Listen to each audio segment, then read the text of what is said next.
When my son placed a small ring of keys into my hand, I smiled. I thought they were for a welcome home surprise. Instead, Daniel cleared his throat and quietly said, "Mom, you'll be staying in the guest shed for a while. It'll be easier for everyone." I stared at him, certain I had misunderstood. I'd just come home from the hospital, still weak enough to lean on a walker. Amanda stood silently on the porch, refusing to meet my eyes, while the front door, the door I'd helped pay for years ago, closed behind them.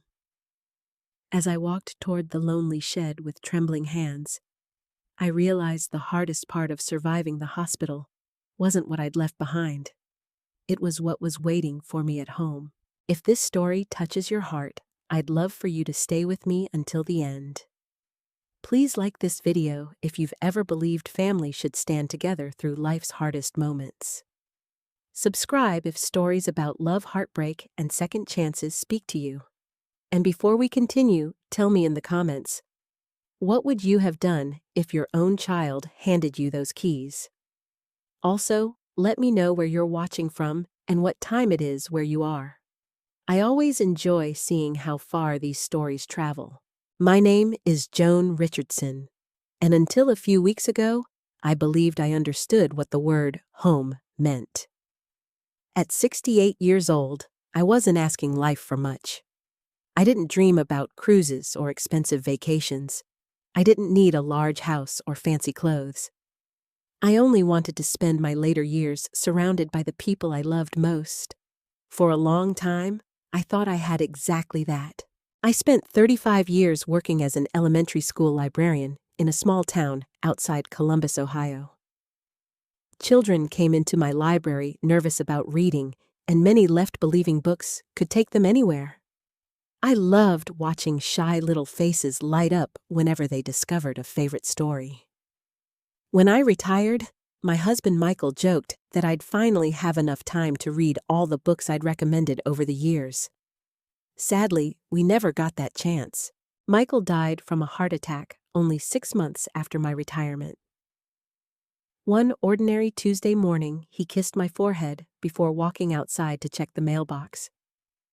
Minutes later, he was gone. The silence he left behind was louder than anything I'd ever heard. For months, I wandered through our little house talking to his photograph. "I miss you today," I'd whisper every morning. Some mornings were harder than others, but life has a way of demanding that you keep moving even when your heart wants to stay behind. That's when my son Daniel stepped in. "Mom," he told me one evening, "you're not going through this alone." Those words meant everything to me. Daniel had always been a gentle boy. Even as a child, he hated seeing anyone cry. When his classmates argued on the playground, he was the one trying to make peace. Michael used to laugh and say, "That boy got your heart," instead of mine. After Michael passed away, Daniel called every day. Sometimes he drove over after work just to mow my lawn. Sometimes he'd bring dinner. Sometimes we'd sit quietly on the porch without saying a word. His presence alone made the house feel less empty.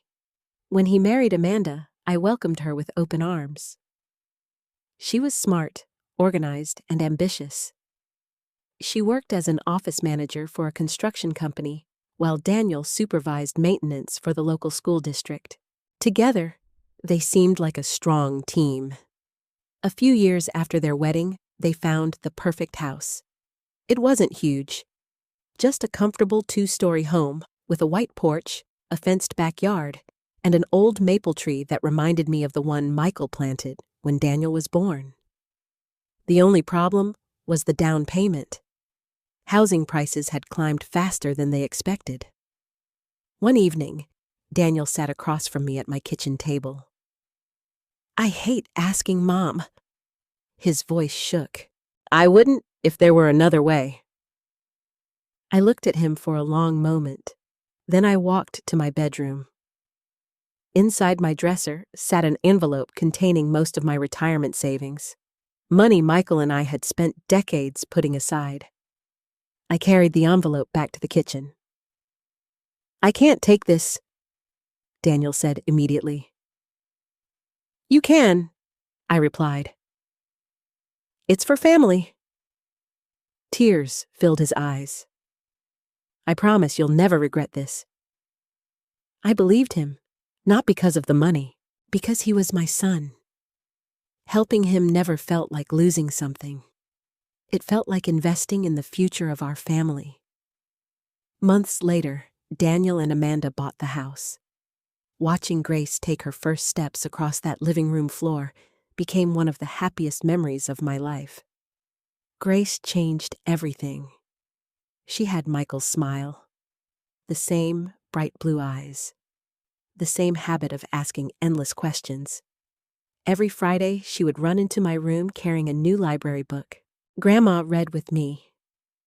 We'd curl up together for hours. Sometimes we'd bake chocolate chip cookies afterward. Other afternoons, we worked in the garden. She loved planting tomatoes, even though she refused to eat them. "Growing them is more fun than eating them," she'd always say. Michael would have laughed at that. As I grew older, Daniel started worrying about me living alone. One winter, after I slipped on my icy front steps, he sat beside me with a serious expression. "Mom, I'm fine." "No? You could have been seriously hurt." "I managed. You shouldn't have to." Amanda nodded beside him. "We've talked about it." "You should move in with us." I resisted for weeks. "I don't want to be a burden." Daniel almost looked offended. "A burden? Mom, this is your family. You took care of me my entire life. Now, let me take care of you." Eventually, I agreed. Selling my little house wasn't easy. Every room held memories of Michael. But I convinced myself memories don't live inside walls. They live inside people. Moving into Daniel's home felt like starting a new chapter. I had my own bedroom. I cooked dinner twice a week. I picked Grace up from school whenever Daniel worked late. Life settled into a peaceful rhythm. Every Sunday, we shared breakfast together. Every Thanksgiving, the house filled with laughter. Every Christmas, Grace insisted I place the star on top of the tree. Looking back now, those memories almost feel like they belong to another family, because somewhere along the way, tiny cracks began appearing. At first, they seemed harmless. Amanda became quieter. Daniel spent longer hours at work. Bills started arriving more often. Sometimes I noticed tense whispers stop the moment I entered the kitchen. Whenever I asked if everything was all right, Daniel smiled too quickly. "We're fine, Mom." Amanda always agreed. "Just busy." I wanted to believe them. After all, every family goes through stressful seasons. Then came my hospitalization. Everything happened so fast. One morning, I collapsed while making coffee. The next thing I remember was waking up beneath bright hospital lights. The doctors assured me I'd recover. Daniel visited every evening. Amanda came too, though she seemed distracted. She checked her phone constantly. Grace wasn't allowed inside because of hospital visitor rules, so she drew pictures for me instead. Daniel taped every drawing beside my bed. One afternoon, I asked him a simple question. "How's everything at home?" He hesitated. "Everything's okay?" But something about his voice felt rehearsed. The next day, I called Amanda. She answered after several rings. "Hi, Joan." Her tone sounded polite. Too polite. "Is everything all right?" "Of course." "You sound tired." "We're just dealing with a lot." "What kind of a lot?" Silence. Then she changed the subject. The conversation ended only minutes later.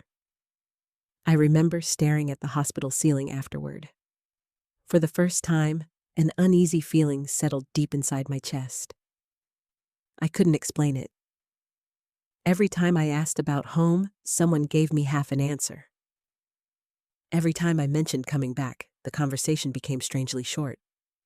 I told myself I was imagining things. Pain medication can make people suspicious. At least that's what I wanted to believe. Now, after standing alone inside that cold guest shed with Daniel's key still in my pocket, I realized my instincts had been warning me long before I ever came home. I simply hadn't been ready to listen. The guest shed sat only 40 feet behind the house. It might as well have been 40 miles away. I unlocked the door with the same key Daniel had placed in my hand. The hinges squeaked softly as I stepped inside. The room smelled of fresh paint and sawdust, as if someone had hurried to prepare it before I came home. There was a narrow bed against one wall, a small dresser, a folding table, one chair, a tiny bathroom with a shower barely large enough to turn around in. Everything was clean. Everything was organized. Everything felt temporary, or maybe permanent. I couldn't tell which thought hurt more. I slowly sat on the edge of the bed. My legs still felt weak after the hospital, and every movement reminded me that my body wasn't as strong as it used to be. I looked around. No family photographs, no flowers, no welcome home card from Grace. Nothing that made the room feel like I belonged there. I whispered to myself, "This can't be forever." I wanted to believe those words, but the silence gave me no reason to. That first night, I hardly slept. Every sound reached me. The wind brushing against the trees, a dog barking somewhere down the street, the back door of the house opening and closing, voices, laughter, dishes clinking after dinner. Life continued only a few yards away. Without me. Around 7 the next morning, someone knocked once. I opened the door. A paper plate sat on a small folding tray. Scrambled eggs, toast, coffee. No note, no person, just breakfast. I looked toward the house. The curtains moved. Someone had already gone back inside. I carried the plate to the table. It wasn't the food that made my stomach ache. It was the distance. For years, breakfast had meant sitting together around the kitchen island. Daniel reading the news on his phone. Grace talking nonstop about school. Amanda making lists for the week. Now, I ate alone. The coffee tasted colder than it should have. Later that afternoon, I decided to walk toward the house. My doctor had encouraged gentle exercise. Halfway across the yard, the back door opened. Amanda stepped outside. She froze when she saw me. "Oh, Joan." "I was just stretching my legs." She forced a smile. "That's good." I waited. She didn't invite me inside. Instead, she folded her arms. "Grace is finishing homework." I wasn't coming to interrupt. Another awkward silence settled between us. Finally, she said, "You should probably rest." Probably. The words stayed with me long after I walked back to the shed. Not because she sounded angry, because she sounded careful, like someone following invisible rules. That evening, another tray appeared outside my door. Chicken soup, crackers, a bottle of water. Again, nobody knocked. Nobody waited. I ate slowly. Then I heard tiny footsteps. 3 soft taps landed on the door. Tap, tap, tap. I smiled before opening it. Only one person knocked like that. Grace threw her arms around me. "I missed you so much, Grandma." I hugged her tightly. "I missed you too, sweetheart." She stepped inside, carrying a backpack. "I brought you something." She unzipped it. Inside were 3 library books, a crossword puzzle book, colored pencils, and my favorite peppermint candies. I remembered. My eyes filled with tears. "You always do." She climbed onto the chair. "I told Mommy you shouldn't stay out here." "What did she say?" Grace looked down. She said grown-up problems are complicated. Children often hear more than adults realize. I chose my next words carefully. Are you okay? She nodded. I just don't like eating dinner without you. Neither did I. For nearly an hour we read together. Just like old times. For those 60 minutes, the shed didn't feel so lonely. Before leaving, Grace hugged me again. I'll come tomorrow. You don't have to sneak. She gave me a sad little smile. I know. But it's easier. After she disappeared into the house, I sat staring at the closed door. A 10-year-old child shouldn't feel like visiting her grandmother was some kind of secret mission. The next several days settled into an uncomfortable routine. Breakfast appeared outside. Lunch appeared outside. Dinner appeared outside. Daniel usually stopped by once each evening, never for long. How are you feeling, Mom? Better. Need anything? No. You sure? I'm sure. Our conversations lasted less than 5 minutes. Every time he looked exhausted. Dark circles had formed beneath his eyes. His shoulders seemed heavier than I remembered. Twice I caught him opening his mouth as if he wanted to say something. Twice he stopped himself. On the 5th evening, I finally asked, Daniel. Yeah. Look at me. He slowly raised his eyes. When are you going to tell me what's really going on?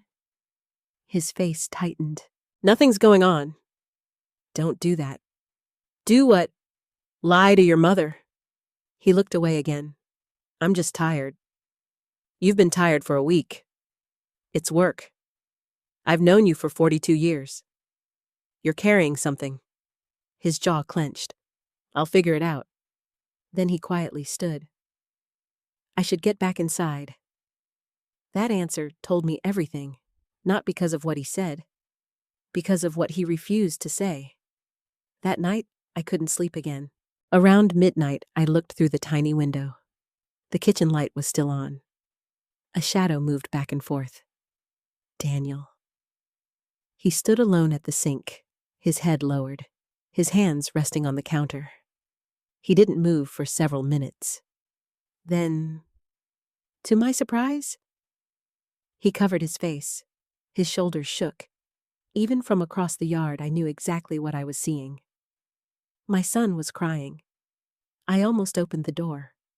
I almost walked across the grass. But before I could, another figure entered the kitchen. Amanda. She said something I couldn't hear. Daniel quickly wiped his face.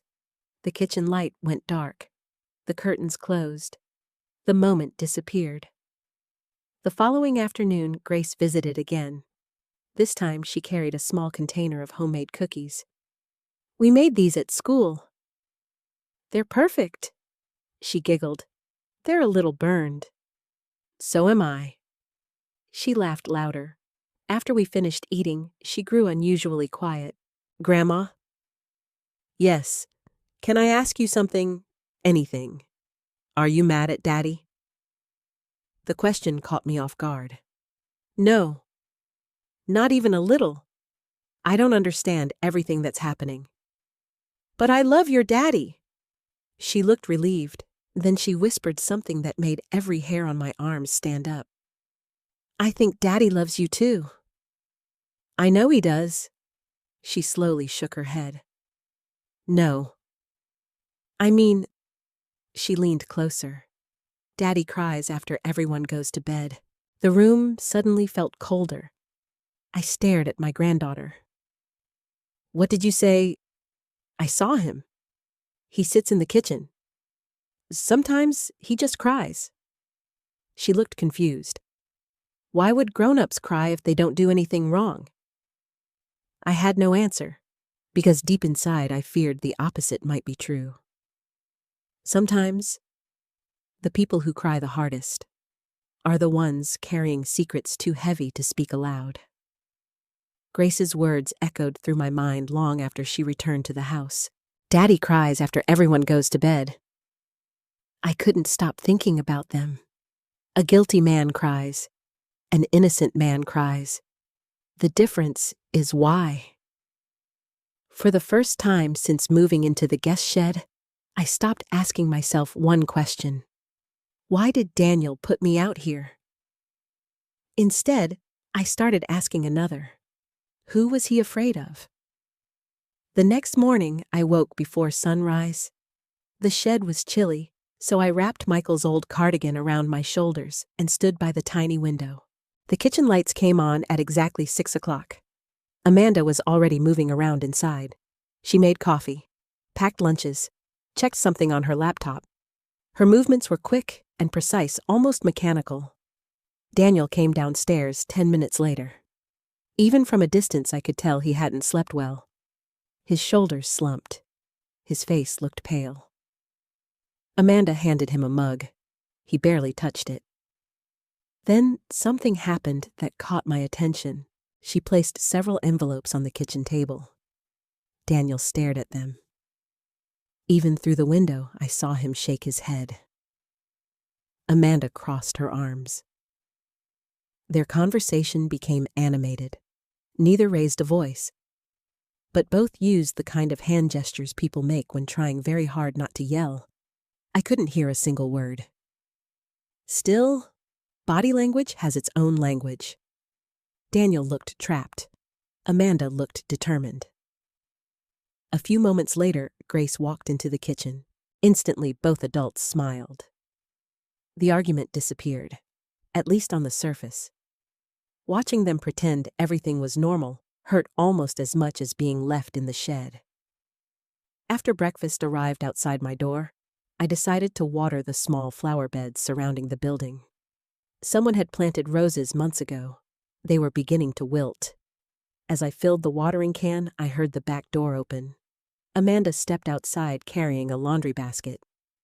She noticed me immediately. "Those flowers don't need much water." I smiled politely. "I know. I've grown roses for years." She hesitated. "I was just saying." "I know." Another uncomfortable silence. Finally, I asked gently, "Amanda?" She stopped walking. "Can we talk? I'm actually busy." "It'll only take a minute." She sighed. "What is it? I need to understand." She looked away. "Understand what? Why I'm living out here?" Her expression didn't change. "It's temporary." "You've said that. But temporary usually comes with an explanation." She shifted the laundry basket to her other arm. "It's complicated. I've lived 68 years. I can handle complicated." She gave a tired smile. "This isn't about you." Those 5 words confused me even more. If it isn't about me? Why am I sleeping in the guest shed? Amanda opened her mouth, then closed it again. Finally, she whispered, "We're trying to protect what's ours." Before I could ask another question, she turned around and walked back toward the house. Protect what's ours. The sentence replayed over and over in my mind. What exactly were they protecting? From whom? Surely not from me. I spent the afternoon reading one of the books Grace had brought me, but I found myself rereading the same page 3 times. My mind wouldn't settle. That evening, Daniel came by carrying dinner himself instead of leaving it outside. That alone told me something was different. He placed the tray on the table. "Baked chicken. Your favorite. It smells wonderful." He nodded. Neither of us spoke. Finally, I broke the silence. "I talked to Amanda." His eyes immediately lifted. "What did she say?" "Very little." He looked relieved, then concerned, then guilty, all within seconds. I took a deep breath. "Daniel, I need the truth. You deserve it." He whispered the words so quietly, I almost missed them. Hope flickered inside me. "Then tell me." Instead, he rubbed both hands across his face. I can't. Why not? I just... His voice cracked. I can't. I reached across the table and gently held his hand. It felt cold. Whatever it is, we'll face it together. He stared at our hands. For a brief second, I thought he might finally speak. Then his phone buzzed. He looked at the screen. His expression changed instantly. I have to go. So, that's it. I'm sorry. He hurried back toward the house. As he disappeared through the back door, I noticed Amanda standing inside the kitchen watching us. She hadn't been cooking. She hadn't been cleaning. She had been watching. Later that night, I couldn't sleep. The air inside the shed felt heavy. Around 11 o'clock, I stepped outside for fresh air. The backyard was quiet.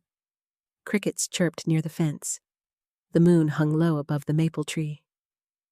Then I heard voices, very faint, coming from the open kitchen window. I moved closer, not close enough to spy, only close enough that the wind carried pieces of their conversation. Amanda spoke first. We're running out of time, Daniel answered. I know. No, you don't. If you knew, you'd stop hesitating. I said I'll handle it. You keep saying that. Silence. Then Amanda again. If she stays involved, we lose everything. My heart skipped. Who was she talking about, me? Daniel spoke so softly, I barely caught it. She's my mother. I know exactly who she is, Amanda replied. And that's the problem. The words struck me harder than I expected. I stood frozen beside the flower beds. Daniel's voice became louder. You've already asked too much. Amanda answered immediately. I'm asking you to protect this family. No? You're asking me to betray her. My breath caught. Betray me. The kitchen fell silent again. Then Amanda spoke with icy calm. If you don't make a decision, someone else will. A cabinet door slammed. Footsteps crossed the room. The kitchen light switched off. The window closed. The conversation ended. I slowly walked back to the shed. Every step felt heavier than the last. I sat on the edge of my bed for nearly an hour. One sentence refused to leave my mind. You're asking me to betray her. Betray me how money, the house. Something else. Nothing made sense. Yet one thing had become painfully clear. Daniel hadn't wanted to move me into the shed. Someone had convinced him, or pressured him, or frightened him. The next afternoon, I tried calling an old friend simply to clear my thoughts. Carol Bennett didn't answer. She was probably volunteering at church. I left a voicemail. It's Joan. Call me when you have a minute. I'd really like to talk. As I slipped my phone back into my pocket, I noticed something unusual. Amanda hurried out of the front door carrying a folder. She climbed into her car and drove away. Less than 2 minutes later, Daniel walked outside. He looked around the yard. For a moment, I thought he might come toward the shed. Instead, he stood beneath the maple tree. He looked exhausted, completely alone. Then, to my surprise, he leaned against the trunk and whispered something. The distance was too great to hear every word. But I caught one sentence. I don't know how much longer I can do this. Before I could react, Grace burst through the back door. Daddy. Daniel immediately wiped his eyes. He forced a smile. Hey, sweetheart. She hugged him. He hugged her back. Watching him pretend everything was fine reminded me of Michael. My husband used to say something whenever life became difficult. The strongest people aren't the ones who never cry. They're the ones who cry where nobody can see, standing there watching my son smile through obvious pain. I realized this story wasn't as simple as an ungrateful son abandoning his mother. Something much darker was unfolding inside that house, and whatever it was, it had already begun tearing my family apart.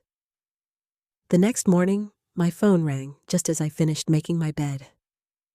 The screen read, "Carol Bennett." I answered before the second ring. "Carol." The moment she heard my voice, she laughed. "There you are. I was beginning to think you'd forgotten your old friend." "I don't think that's possible. When can I visit?" I hesitated. There was no graceful way to answer. "You can come today." "Perfect. I'll bring blueberry muffins." She paused. "You sound tired, Joan." "I've had an unusual week." "I'll be there in 30 minutes." She hung up before I could say another word. For the first time in days, I felt something close to relief. Carol and I had been friends for over 40 years. We met at church when Daniel was still in elementary school. She stood beside me at my wedding anniversary parties. She cried beside me at Michael's funeral. She knew me well enough to recognize when I wasn't telling the whole truth. Part of me wondered whether I should prepare her before she arrived. The other part knew there was no preparing anyone for this. Half an hour later, I heard a car pull into the driveway. I watched through my little window. Carol stepped out carrying a basket covered with a blue towel. She smiled as she walked toward the front porch. Then she stopped. Her smile disappeared. She looked toward the backyard, toward me, toward the guest shed. Her eyebrows knitted together. Instead of knocking on the front door, she walked straight across the grass. A minute later, she stood outside my door. I opened it. For several seconds, she simply stared. Then she whispered, "Oh, Joan!" She stepped inside without waiting to be invited. Her eyes moved slowly around the room. The narrow bed, the folding table, the tiny dresser, the portable heater in the corner. She turned back toward me. "What is this?" I forced a smile. "It's temporary." She didn't smile back. "Don't." "What?" "Don't protect them." Her voice wasn't angry, it was heartbroken. I asked what this is. I looked down. "I've been staying here since I came home from the hospital." Carol blinked twice. "No?" I nodded. "Daniel gave me the key." She slowly sat down in the chair. For the first time in all the years I'd known her, Carol looked completely speechless. Finally, she whispered, "Your own son?" "I don't understand it either." She reached across the table and squeezed my hand. "What happened?" I wish I knew. I told her everything. The hospital, the key, the meals left outside, Grace's secret visits, Daniel crying in the kitchen, Amanda talking about protecting what belonged to them. Carol listened without interrupting. When I finished, she remained quiet for a long time. Then she asked the question I hadn't expected. "Have the neighbors seen this?" "I suppose so." She slowly nodded. "They have." My stomach tightened. "What are they saying?" She looked uncomfortable. "I almost didn't tell you. I need the truth." She sighed. "People noticed you disappeared. I thought they assumed I was recovering. They did." "At first," she looked out the window. "Then someone saw you carrying groceries into the shed." I felt my cheeks burn. Carol continued gently. "Now people are asking questions. Some think you're remodeling. Some think you wanted privacy. And the rest?" She hesitated. "The rest think your family threw you out." Hearing the words aloud hurt more than I expected. Not because strangers believed them, because they were true. Carol reached into the basket. "I almost forgot." She placed the blueberry muffins on the table. "I baked these this morning." I laughed softly through my tears. You always know how to comfort people. I also know when something isn't right. She leaned forward. Joan, I need to ask you something. Go ahead. Have Daniel or Amanda asked you to sign anything recently? The question caught me completely off guard. I frowned. What do you mean? Any documents? Financial papers? Property forms? Anything? I thought carefully. Not recently. Are you sure? I signed hospital paperwork before surgery. But that's all I remember. Carol nodded slowly. I was hoping you'd say that. What do you mean? She folded her hands. I've heard rumors. My heartbeat quickened. What kind of rumors? She lowered her voice. Last Sunday after church, I overheard two people talking. One mentioned your name. What did they say? They said someone had been asking questions about your property. For a moment, I thought I'd misheard her. My property? Yes. I don't own much anymore. You still own assets. My retirement account. A few investments. The estate Michael left. I stared at her. Who was asking? I don't know. They didn't mention names. They only said a family member was looking into legal matters. The room suddenly felt smaller. A strange pressure settled in my chest. I don't understand. Neither do I. Carol looked directly into my eyes. But I know one thing. What? You need answers. Before I could respond, we heard footsteps outside. The door opened without knocking. Daniel stood there. His face immediately changed when he saw Carol. Oh. Hi, Carol. She stood. Daniel. An awkward silence filled the room. He looked from her to me. I didn't know you had company. I came to see my friend. Carol's voice was calm, but I didn't expect to find her living in a backyard shed. Daniel swallowed hard. It's temporary. Carol crossed her arms. I've heard that already. It's complicated. She shook her head. No. Complicated is choosing a retirement plan. This is something else. Daniel looked exhausted. I can't explain right now. When? He didn't answer. Carol stepped closer. I've known you since you were 8 years old. I watched your mother work 2 jobs so you could go to college. I watched her empty her savings so you could buy this house. Now explain why she's sleeping out here. Daniel closed his eyes. For a second, I thought he might finally tell us everything. Instead, he whispered, I'm sorry. Then he turned and walked away. Carol watched him disappear. That wasn't guilt. She spoke almost to herself. That was fear. After he left, neither of us spoke for several minutes. Finally, Carol looked at me. Promise me something. What? Stop assuming everything will fix itself. I've been praying every day.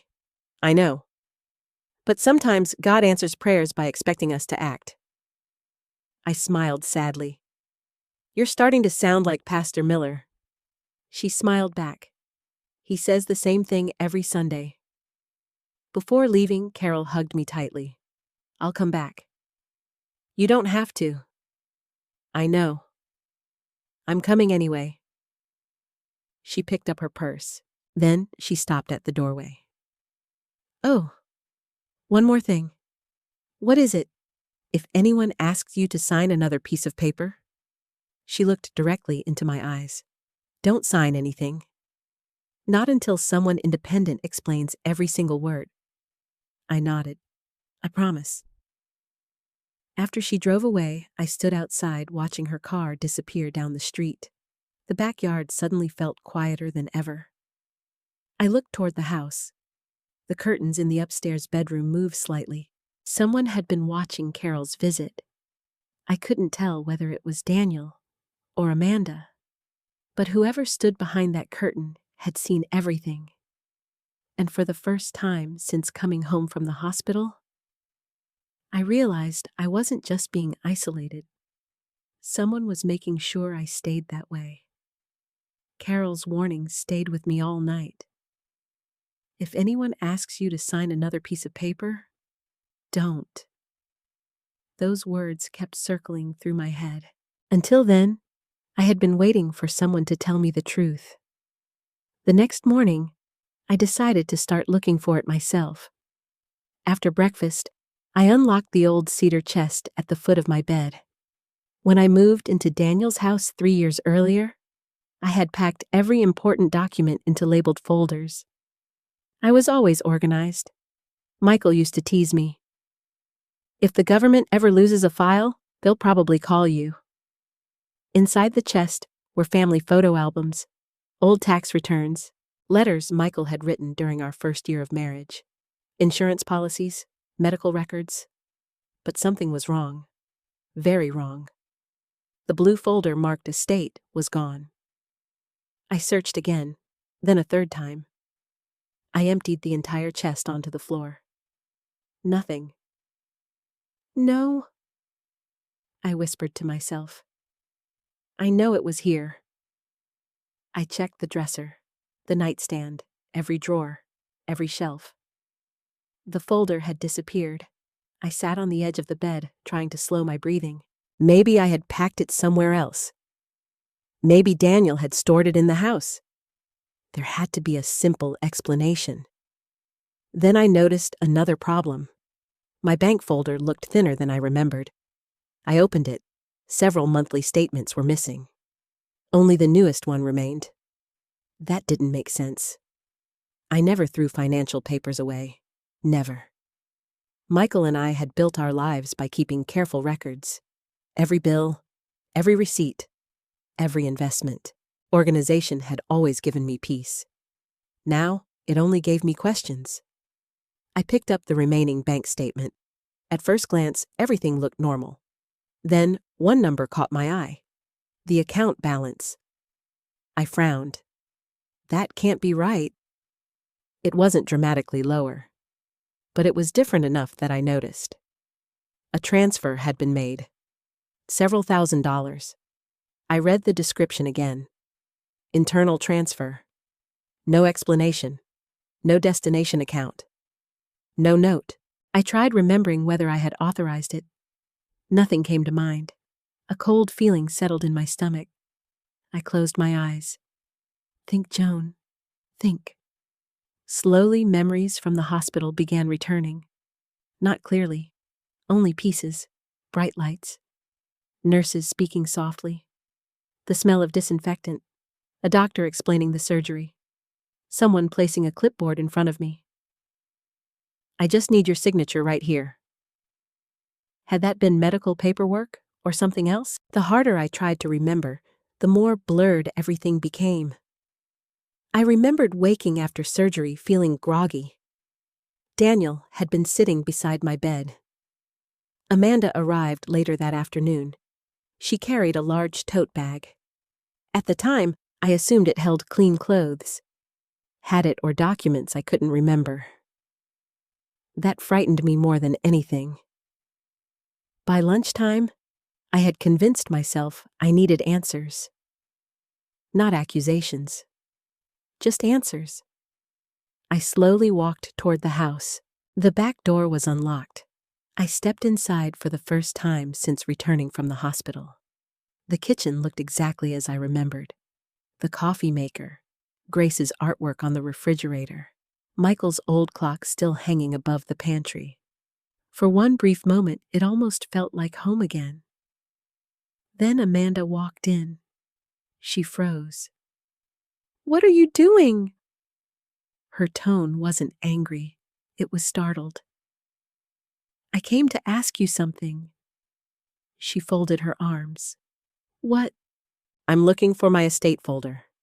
I can't find it. I haven't seen it. What about my bank records?" "No, they're your papers. I wouldn't touch them." Her answer came too quickly. I watched her carefully. "You seem very sure." "Because I am." I nodded slowly. Then maybe Daniel knows. I'll ask him. Amanda stepped closer. He's at work. I can wait. She shook her head. He has enough stress already. That sentence immediately caught my attention. Enough stress already. Not stress from work, just stress. I decided not to argue. Instead, I asked quietly, "Did I sign anything while I was in the hospital?" She blinked. "Hospital forms. I signed those." "No, I mean anything else." For the first time since I'd known Amanda, I saw genuine panic flash across her face. Only for a second. Then it disappeared. "I don't remember." She looked toward the hallway. "I have laundry to finish." She walked away before I could ask another question. As I stood alone in the kitchen, something on the counter caught my eye. A stack of unopened mail. One envelope had my name on it. Joan Richardson. I picked it up. Before I could read it, Amanda's voice came sharply from behind me. "That's yours." "I know. I'll take it." She reached for it. I gently pulled it back. "I can manage." For several seconds, neither of us moved. Then she forced another smile. "Of course." I carried the envelope back to the shed. Once inside, I carefully opened it. It was from my bank.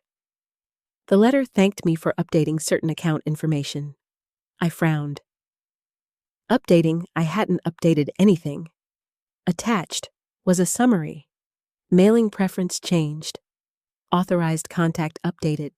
Account communication redirected. I stared at the page. Someone had changed the contact information connected to my account. I certainly hadn't done it. I turned the paper over. At the bottom was a customer service number. Without hesitating, I called. After verifying my identity, the representative spoke politely. "Mrs. Richardson, how may I help you?" "I received a notice about changes to my account." "Yes." "Were those changes made recently?" "About 3 weeks ago."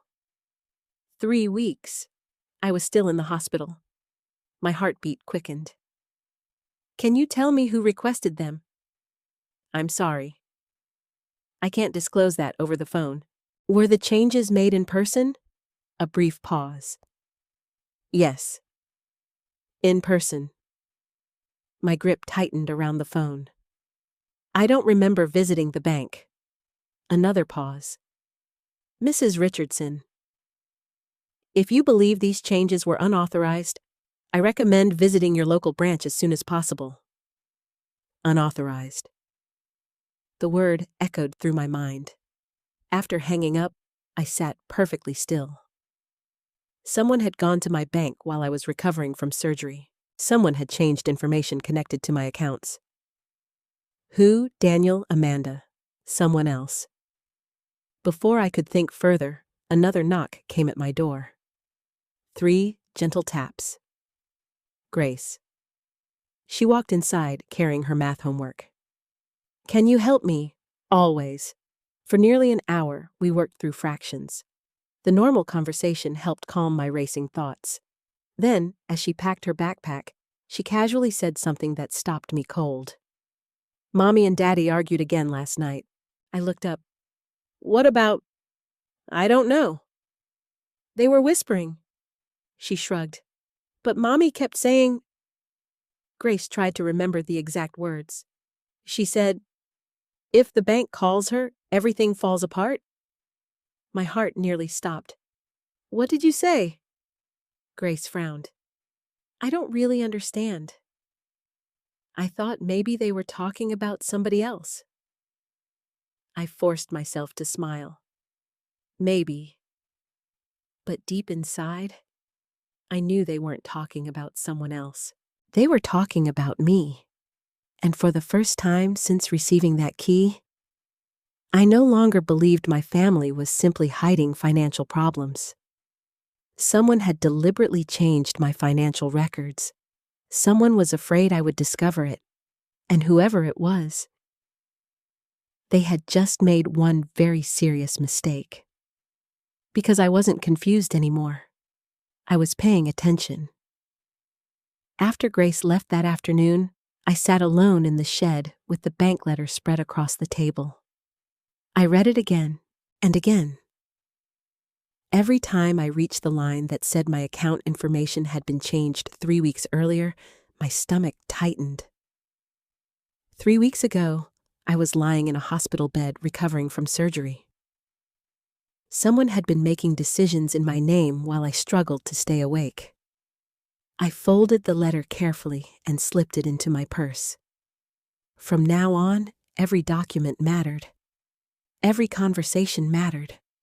Every small detail mattered, because someone had already lied to me. I just didn't know how many times. That evening, Grace arrived carrying a large envelope almost as big as she was. I made something. She smiled proudly. What is it? A surprise. She placed the envelope on the table. Open it. Inside was a colorful drawing made with markers and crayons. At first glance, it looked like dozens of drawings she'd made before. Our family standing in front of the house. The bright blue sky. Flowers lining the walkway. The old maple tree. Then I noticed something. I wasn't standing beside everyone else. Daniel stood next to Amanda. Grace stood between them. I stood alone, outside the house, next to the guest shed. A heavy silence settled over the room. I forced a smile. This is beautiful, she beamed. I tried really hard. I can tell. I looked back at the picture. Honey, can I ask you something? She nodded. Why am I standing over here? Grace answered without hesitation. Because that's where you live now. The words hurt more than I expected. I swallowed carefully. But why am I outside? She looked genuinely confused. Mommy said Grandma doesn't belong inside anymore. The room seemed to spin. Children don't invent sentences like that. They repeat them, exactly as they hear them. I kept my voice calm. Did Mommy really say that? Grace nodded. One night. I heard her. What else did she say? Grace frowned, trying to remember. I wasn't supposed to be listening. I know. You don't have to tell me if you don't want to. She looked down at the drawing. I heard Mommy and Daddy talking after they thought I was asleep. What were they saying? I don't remember everything. That's okay. They kept whispering. Then her eyes brightened. Oh. I remember one part. She slowly repeated the words. After the papers are finished. She stopped. Then Daddy said no. What happened next? I don't know. My bedroom door squeaked. They stopped talking. After the papers are finished. The same phrase from my outline of suspicions. The same phrase Carol's warning seemed to point toward. The same phrase connected to the missing documents. Nothing felt like coincidence anymore. I carefully folded the drawing. Can I keep this? Grace smiled. Of course. It's for you. I hugged her tightly. I love you, sweetheart. I love you too, Grandma. She stayed another hour. We colored together. We laughed. For a little while, I almost forgot the fear building around me. Then she left. The shed became quiet again. I placed her drawing beside my bed. The image haunted me. Not because I stood outside, because that was how Grace now saw reality. Children accept the world adults create for them. If they watched you eat in a shed every day, eventually they believed that was where you belonged. That realization broke my heart. The next morning, I woke determined to search once more. Not the shed, the memories. I closed my eyes and forced myself back to the hospital. Bright lights, machines beeping, the smell of antiseptic, a nurse adjusting my blanket. Then, a memory surfaced, faint. Amanda standing beside my bed. She smiled. "Joan, the hospital needs one more signature." I remembered reaching for a pen. Everything after that blurred again. Was it really hospital paperwork? Or had my mind simply assumed it was? I rubbed my temples. The harder I pushed, the foggier everything became. Around noon, Daniel came to the shed. He carried 2 sandwiches. I thought we'd eat together. That surprised me. We sat across from each other in silence. Halfway through lunch, I reached into my purse. I removed Grace's drawing. I laid it on the table. Daniel looked down. His face immediately changed. He stared at the picture without speaking. "Finally," he whispered. "Grace drew this." "Yes." He swallowed hard. His eyes rested on the little figure standing beside the shed. Then tears filled them. "I'm sorry." The apology came so quietly, I almost didn't hear it. "For what?" He looked away. "For everything." I leaned forward. "Then help me understand." He remained silent. I gently tapped the drawing. "Does my granddaughter really believe I don't belong inside this house?" His shoulders dropped. "I never wanted this." There it is again. What? That sentence. "I never wanted this." I looked directly into his eyes. "If you didn't want it, why did it happen?" His breathing grew uneven. He opened his mouth, closed it, opened it again. Finally, he whispered, "I thought I could fix everything before you found out." My heart raced. "Found out what?" He looked toward the window, toward the house, then back at me. Suddenly, his phone rang. The color drained from his face. He checked the screen. Amanda. He rejected the call. Seconds later, it rang again. Then again. Finally, he answered. "I'll be there." He hung up. "I have to go." I stood. "No. Not this time. You almost told me." "I know." "Then finish." He looked completely torn. His eyes filled with tears again. "I can't." "Not yet." He hurried outside before I could stop him. I watched him disappear into the house. Moments later, I heard raised voices. Even from the shed, I recognized them. Amanda, Daniel, arguing again. This time louder than before. I couldn't understand every word. Only fragments carried through the open kitchen window. "She's asking questions." "I told you this would happen." "It's too late now." Then one sentence reached me clearly. Amanda shouted, "You should have finished it weeks ago." Silence followed. The words chilled me. Finished what? The paperwork, the transfer, whatever it was. Amanda believed it should already be complete. That afternoon, Grace returned one last time before dinner. She looked unusually quiet. "Everything okay?" She nodded slowly. "I got in trouble." "For what?" "I asked Mommy when you were coming back inside." I tried to smile. "What did she say?" Grace stared at the floor. She said, "Some things can't go back to the way they were." My heart broke all over again. I knelt beside her. "Listen to me.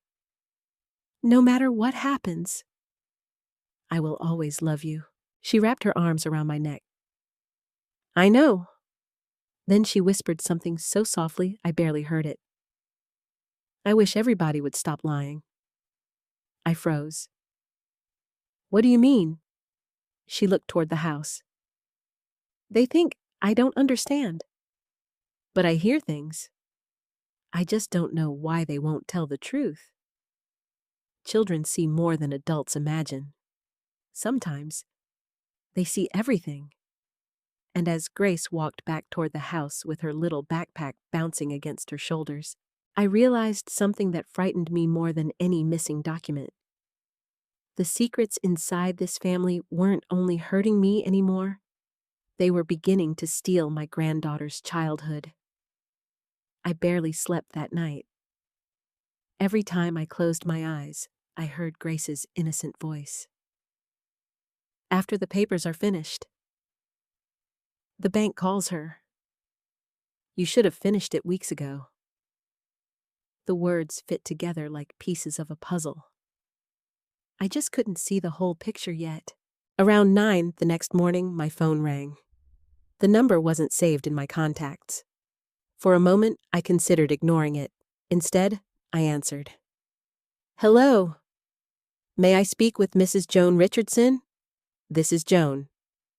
Mrs. Richardson, my name is Thomas Green. The name sounded familiar. Then I remembered. Thomas Green.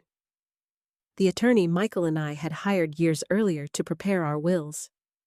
I sat up straight. Mr. Green, I'm glad I reached you. I've been trying for several days. My heartbeat quickened. I'm sorry. I've been recovering from surgery. I heard. I hope you're feeling better. I'm improving. There was a brief pause. Then his tone became noticeably more serious. Mrs. Richardson, I need to ask you something. Of course. Were you intending to meet with me 3 weeks ago? I frowned. I don't remember scheduling an appointment. I thought you might say that. My fingers tightened around the phone. What appointment? You requested revisions to your estate documents. Every muscle in my body went still. No. I'm sorry. I never requested that. Thomas became silent. Then he asked carefully, Mrs. Richardson, are you absolutely certain? Yes. I haven't left the hospital or my home. I certainly haven't been to your office. I see. His voice grew even more cautious. Would you mind telling me exactly where you've been during the past month? I explained everything. The collapse, the surgery, the hospital stay, returning home, living in the guest shed. He listened without interrupting. When I finished, he spoke very slowly. This is concerning. My heart pounded. Why? Because someone contacted my office using your name. A chill ran through my body. They scheduled an appointment. They discussed transferring certain ownership interests. I nearly dropped the phone. Transferring what? I'm afraid I shouldn't discuss specifics over the phone. Not until I verify everything personally. My voice shook. Mr. Green? I never asked anyone to transfer anything. I understand. That's why I'm calling. He paused again. When you failed to appear at the appointment, I assumed you'd changed your mind. Then I heard you'd been hospitalized, so I became concerned. I swallowed hard. Did anyone else come? There was someone with you. My breathing stopped. With me? So I believed. They introduced themselves as family. I closed my eyes. Daniel, Amanda. Which one? Or both? I don't remember any of this. I suspected that might be the case. Thomas's voice remained calm. Mrs. Richardson, I'd like to meet with you. As soon as possible. In person. I think that's a very good idea. When? Tomorrow morning. I'll come to you if necessary. I looked toward the house. No. I'll come. I'll find a way. Excellent. Until then?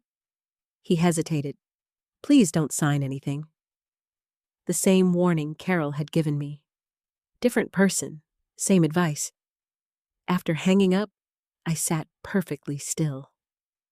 The room suddenly felt much smaller. This wasn't gossip anymore. This wasn't suspicion. An attorney had just confirmed someone had attempted to change my estate, without my knowledge, without my consent.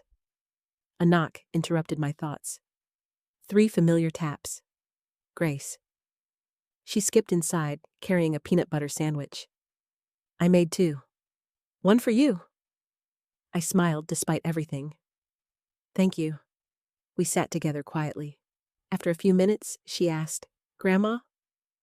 Yes. Why do lawyers wear suits all the time? I nearly choked on my sandwich. What made you think about lawyers? She shrugged.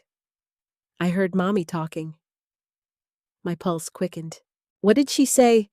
She told Daddy. Grace paused, trying to remember. The lawyer can't ruin this now. I kept my face calm.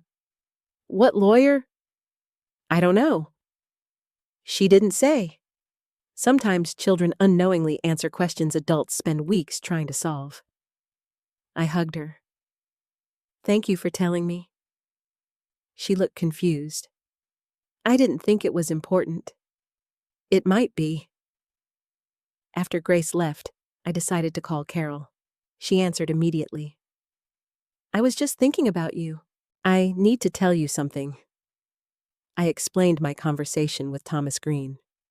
Carol didn't interrupt once. When I finished, she quietly said, I knew it. What? I knew something legal was happening. I just prayed it hadn't gone this far. I have an appointment with him tomorrow. Good. Don't tell anyone. I wasn't planning to. No. I mean no one. Not even Daniel. She hesitated. Until you know the truth. I wouldn't. That advice hurt. I never imagined a day would come when I'd hide something from my own son. But deep inside, I knew she was right. Late that afternoon, Daniel stopped by unexpectedly. He looked exhausted.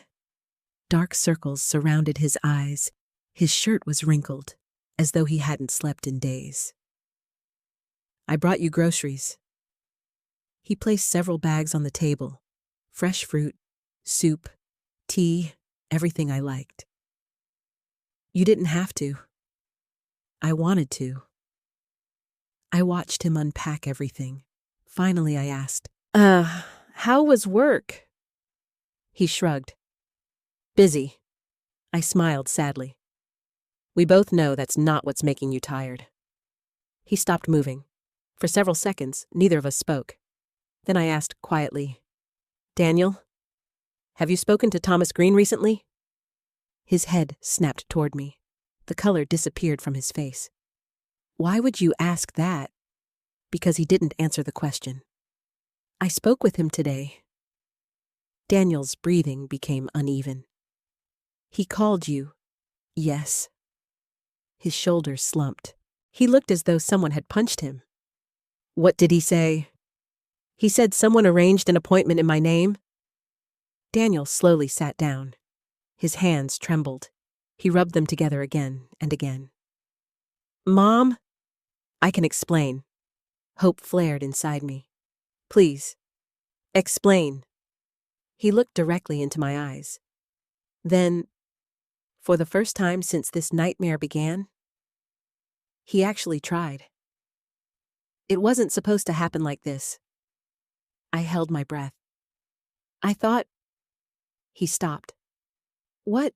I thought we could solve everything before you ever knew. What is everything? His lips parted, but before another word escaped, the shed door flew open. Amanda stood there. Her expression wasn't angry. It was frightened. She looked directly at Daniel. We need to talk. Now. Daniel didn't move. Amanda's voice became sharper. Now. He slowly stood. I'm sorry, Mom. No. I rose with him. Stay. We're finally talking. Amanda stepped between us. He's coming. I looked straight at her. Not until I hear the truth. She stared back.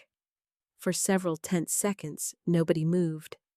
Then Amanda quietly said something that made my blood run cold. You weren't supposed to find out this soon. She realized what she'd said the instant the words left her mouth. Her eyes widened. Daniel closed his eyes. The silence that followed said more than either of them could. Because innocent people don't worry about someone finding out. Only people hiding something do. Amanda turned around first. Daniel. He hesitated, then followed her back toward the house. I watched them disappear. This time, I didn't feel confused. I felt certain. Tomorrow's meeting with Thomas Green wasn't just going to answer my questions. It was going to uncover the secret my family had been desperately trying to keep buried. I hardly slept before my meeting with Thomas Green. Every hour I checked the clock. Midnight, 2 o'clock, 4. By sunrise, I had already replayed the past month 100 times. Somewhere inside those memories was the truth. I simply hadn't found it yet.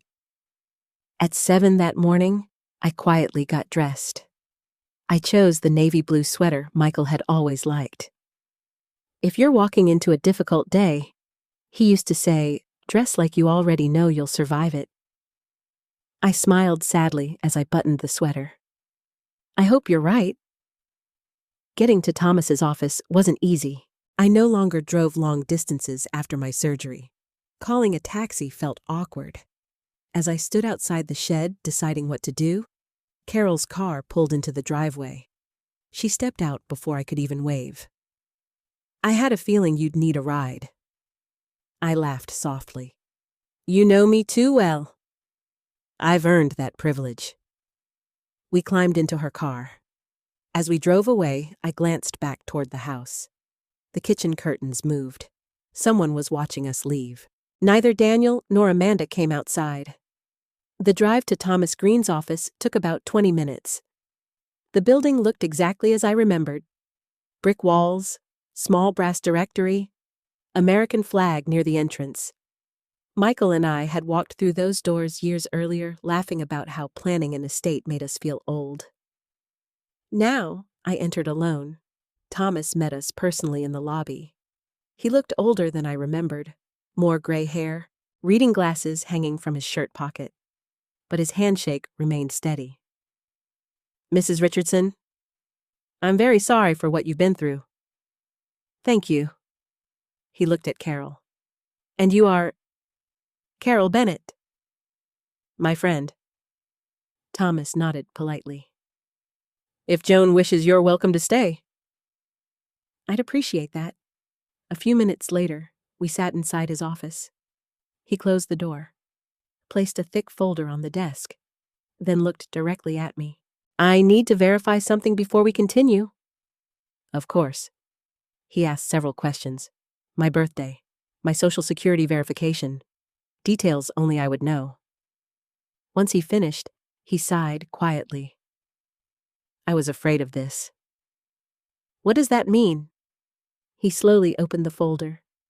Inside were copies of documents. He slid the first page toward me. At the bottom, my name appeared, Joan Richardson. Next to it, a signature.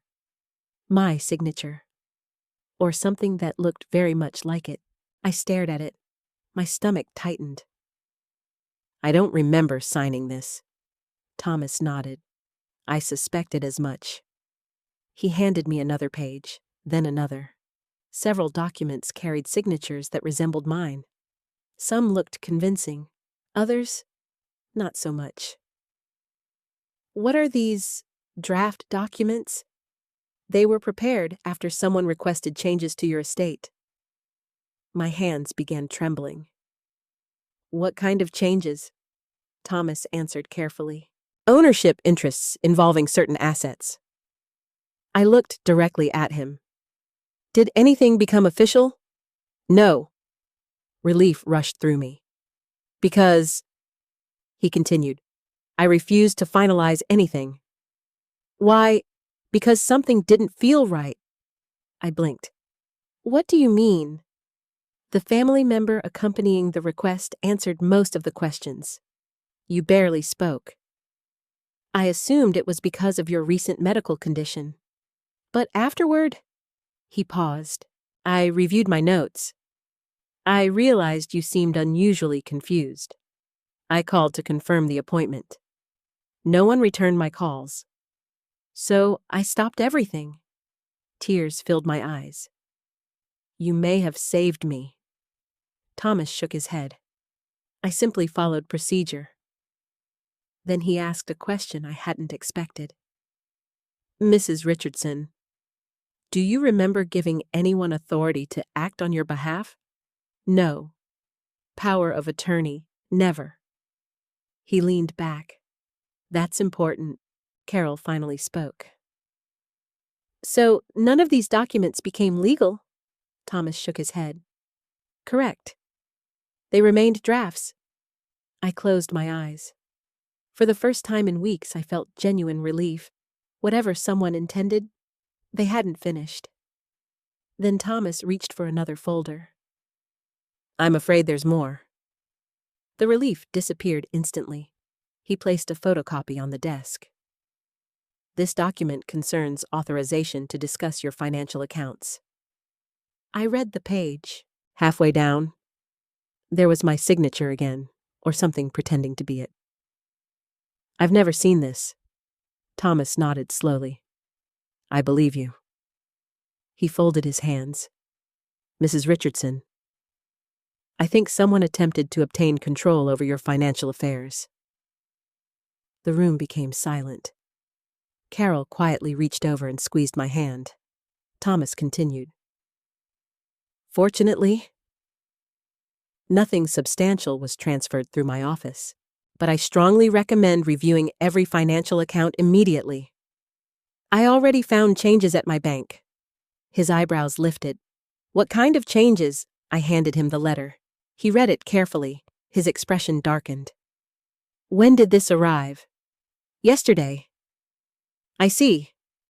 He placed it beside the other documents. These events are likely connected. My heartbeat echoed in my ears. I had spent weeks believing I was imagining things. Now every suspicion stood confirmed. Someone really had been moving pieces behind my back.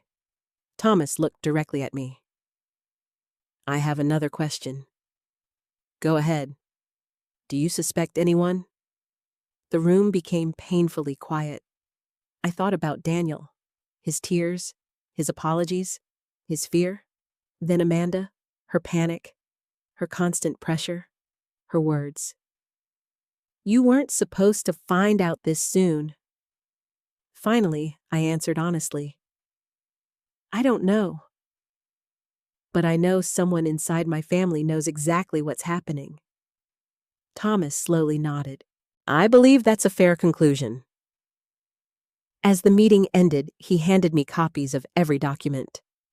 I'd like to keep monitoring this. I'll also request records concerning who contacted my office. Thank you. As Carol and I walked toward the parking lot, my phone buzzed. Daniel. I stared at the screen. Carol looked at me. Answer it. I did. Mom. His voice sounded shaky. Where are you? I had an appointment. With who? I hesitated. Thomas Green. Silence. Then I heard him exhale. So, I know enough. His breathing became uneven. I need to see you. When? Tonight. Alone? No Amanda. No interruptions. No more lies. Another long silence followed. Finally, he whispered, Okay. I'll come. After hanging up, Carol looked at me. What do you think he'll say? I stared through the windshield. I don't know. But whatever happens tonight, my son is finally going to stop running. That evening, I sat inside the guest shed waiting. The documents Thomas had given me rested neatly on the table. Outside, the sun slowly disappeared behind the maple tree. 7 o'clock, then 7:30. At exactly 8. 3 soft knocks landed on my door. Not Grace's cheerful taps. Not Amanda's impatient knock. Slow. Heavy. Almost hesitant. I opened the door. Daniel stood there alone. His eyes were red. His face looked exhausted. For a long moment, neither of us spoke. Then my son looked at me and broke into tears. Daniel stood in the doorway, crying so hard he couldn't speak. For a moment, I didn't see a 42-year-old man. I saw the little boy who used to run into my arms after falling off his bicycle. The little boy who always confessed when he broke something. The little boy who once cried because he accidentally stepped on a butterfly. I stepped aside. "Come in." He walked inside slowly. His eyes landed on the stack of papers Thomas Green had given me. He immediately understood. "You know?" "I know enough." I waited. "So tell me the rest." He sat down, buried his face in his hands, and stayed silent for nearly a minute. Finally, he whispered, "I'm sorry." I shook my head. "I don't need another apology. I need the truth." He nodded slowly. "Okay." His voice trembled. "It started almost a year ago." I stayed quiet. He continued. "The school district cut overtime. My paycheck dropped. Then Amanda's company downsized. She kept her job, but they cut her salary." He laughed bitterly. "We thought we could manage. We couldn't." I listened without interrupting. "We used our savings, then credit cards, then personal loans. When interest rates went up," he closed his eyes. "Everything exploded." "How bad?" He looked at me. "Almost $200,000. I couldn't hide my shock. "Daniel." I know. His voice cracked again. "I should have told you." "You should have." "I was ashamed." He wiped his eyes. "I kept thinking I could fix it. But every month, things got worse." "What caused that much debt?" "The loans. Medical bills, credit cards, repairs, bad financial decisions. I kept borrowing to pay older debts." He looked exhausted. "I trapped us." I quietly asked, "Where does Amanda fit into this?" He stared at the floor. She panicked. "At first, she only wanted to protect the house." "What do you mean?" He took a deep breath. "She grew up watching her parents lose everything." "I know. You told me." "No. You don't understand." His eyes filled again. "When Amanda was 12, her parents lost their home. They lived in motels, sometimes in their car. She promised herself she'd never be poor again." I remembered Amanda mentioning difficult childhood memories years earlier, never in detail. Daniel continued. "When the debt kept growing, she became terrified. Every day she checked our accounts. Every day she calculated what we'd lose.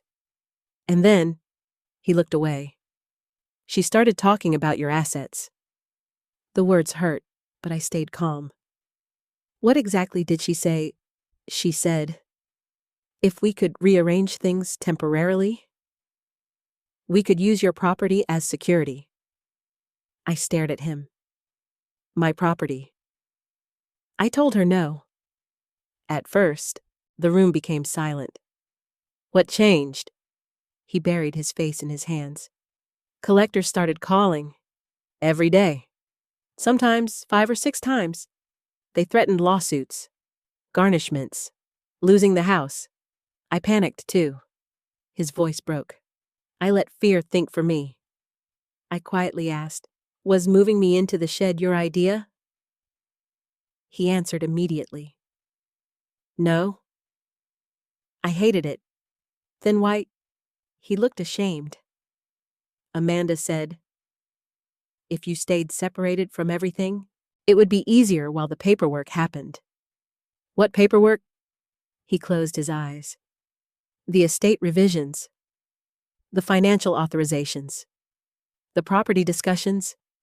I thought—" He looked at me with tears running down his face.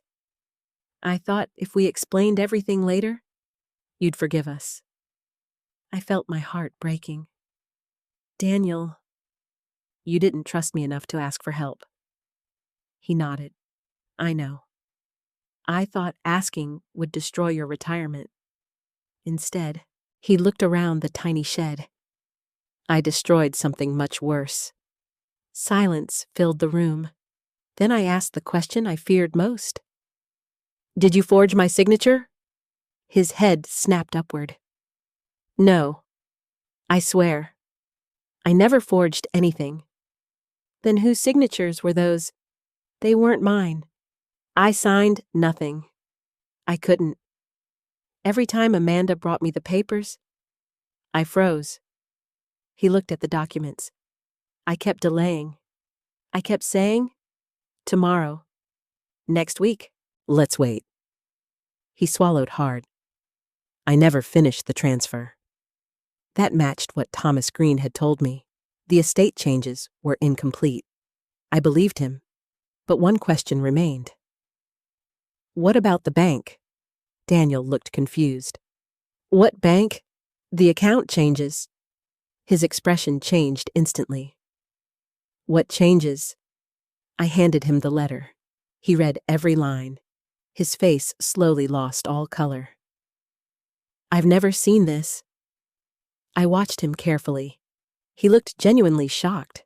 He read the letter again, then whispered, "Oh no." What? I didn't know. You didn't know what? He slowly lowered the paper.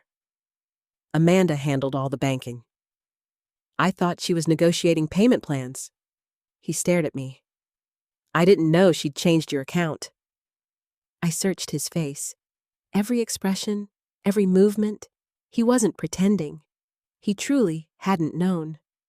That realization frightened me even more, because it meant Amanda had been acting alone.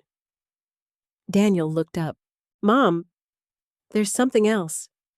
What? I have to tell you before Amanda does. I waited. One afternoon, while you were recovering, Amanda brought papers to the hospital. I thought they were insurance forms.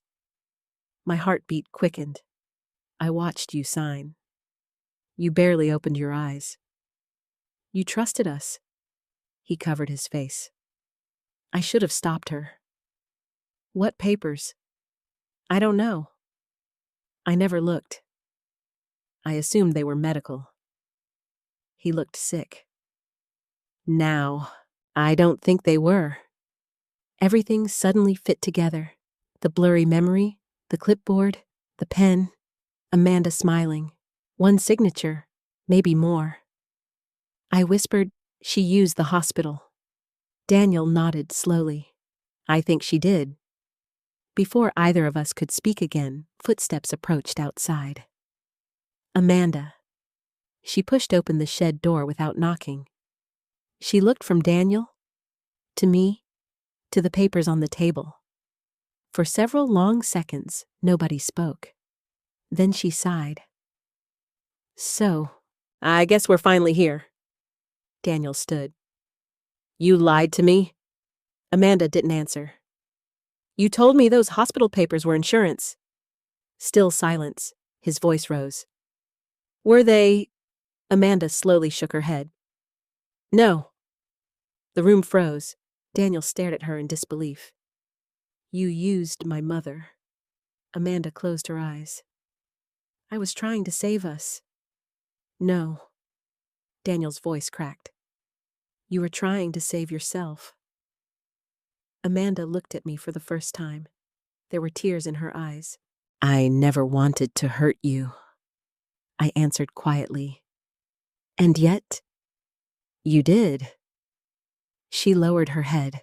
For the first time since this nightmare began, Amanda had stopped denying everything, and somehow, that frightened me even more than all the lies that came before, because I knew what came next. The full truth. Amanda remained near the doorway. Daniel stood beside the table.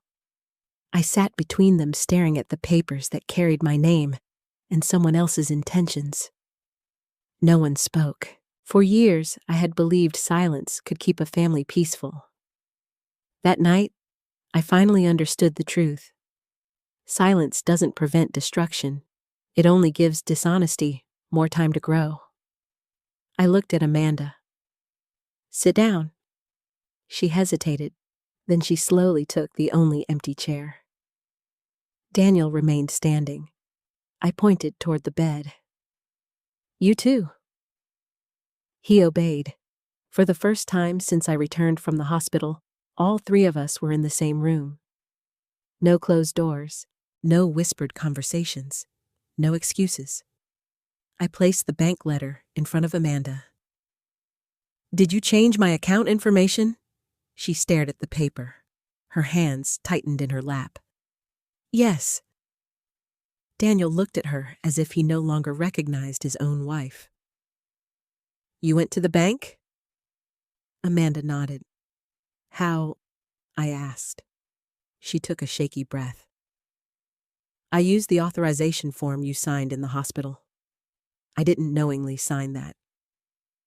I know. Her answer came quietly, too quietly. Daniel stood. You knew she was medicated. Amanda looked up at him. I knew she needed rest. Don't twist this. His voice grew louder. You placed papers in front of my mother when she could barely keep her eyes open. I was desperate. You were dishonest. Amanda flinched, but she didn't deny it. I held up one of Thomas Green's copies. What about these signatures? She looked away. Some were yours. Which ones? The hospital authorization. And the others, silence. I leaned closer. Look at me, Amanda.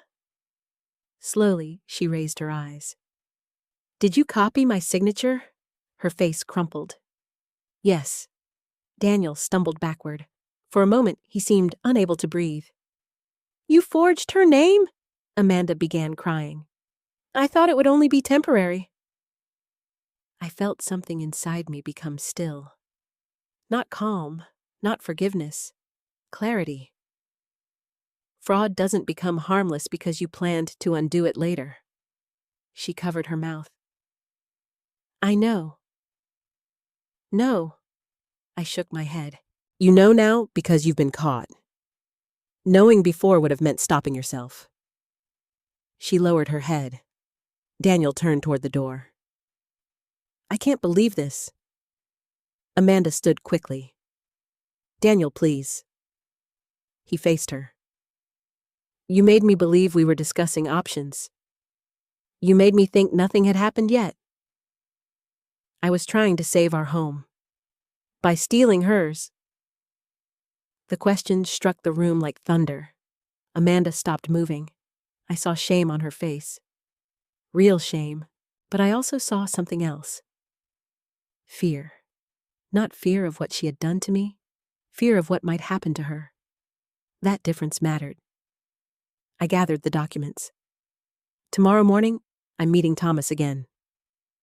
Amanda's head snapped up. Why? Because he is representing me now. Her face turned pale. Joan, I need time. We can solve this privately. I almost laughed. Privately. That word had protected every lie in this family. No. I stood carefully. I spent weeks eating from paper plates outside this door while you tried to control my property. I will not hide this to protect your reputation. What about Grace? Amanda whispered. My anger softened for one painful second. Grace is exactly why the truth matters. She already knows everyone is lying. Do you want her to learn that love means covering up crimes? Amanda began sobbing. Daniel looked shattered. I wanted to comfort him, but I couldn't rescue him from consequences he had helped create. You knew enough to stop this, I told him. He nodded. I know. You may not have forged anything. But you let your fear place me in this shed. His face collapsed. I'll tell Thomas everything. Everything. Everything. I searched his expression. For the first time, there was no hesitation. No glance toward the house. No attempt to soften the facts. Only surrender. Good. The next morning, Carol drove me to Thomas's office. Daniel followed in his own car. Amanda stayed home with Grace. Thomas listened as Daniel confessed. The debts, the pressure, the discussions about my assets, the hospital papers, the decision to move me into the shed. He recorded every detail. When Daniel finished, Thomas removed his glasses. Did you personally sign Mrs. Richardson's name? No. Did you witness your wife doing so? No. Did you know unauthorized documents might exist? Daniel swallowed. I suspected something was wrong. But I didn't ask enough questions. Thomas nodded. That distinction may matter legally. Then he turned toward me. Mrs. Richardson, we need to act quickly. What happens first? We formally notify the bank that the authorization is disputed. We freeze further changes. We revoke every questionable document. And the forged estate papers? They were never finalized, but they must still be preserved as evidence. The word evidence made everything feel real. This was no longer merely a family argument. A line had been crossed. Thomas continued. We should also examine whether funds were withdrawn or redirected. I noticed one transfer. Then we'll request complete records. Daniel looked at me. I'll help. Thomas studied him carefully. Cooperation is important. But understand this. Your mother is my client, not you. Daniel nodded. I understand. I did too. For most of my life, I had defined myself through other people. Michael's wife, Daniel's mother, Grace's grandmother. Those roles were precious. But sitting in that office, I remembered something I had almost forgotten. I was also Joan Richardson, a woman with rights, a woman with judgment, a woman entitled to dignity even when protecting it hurt the people she loved. Thomas prepared several forms. This time, he explained every sentence. I read every page before signing. My hand trembled, not from weakness, from the weight of reclaiming my own name. When we left the office, Daniel waited beside my car. Mom! I stopped. I know saying sorry isn't enough. It isn't. I'll do whatever Thomas asks. Good.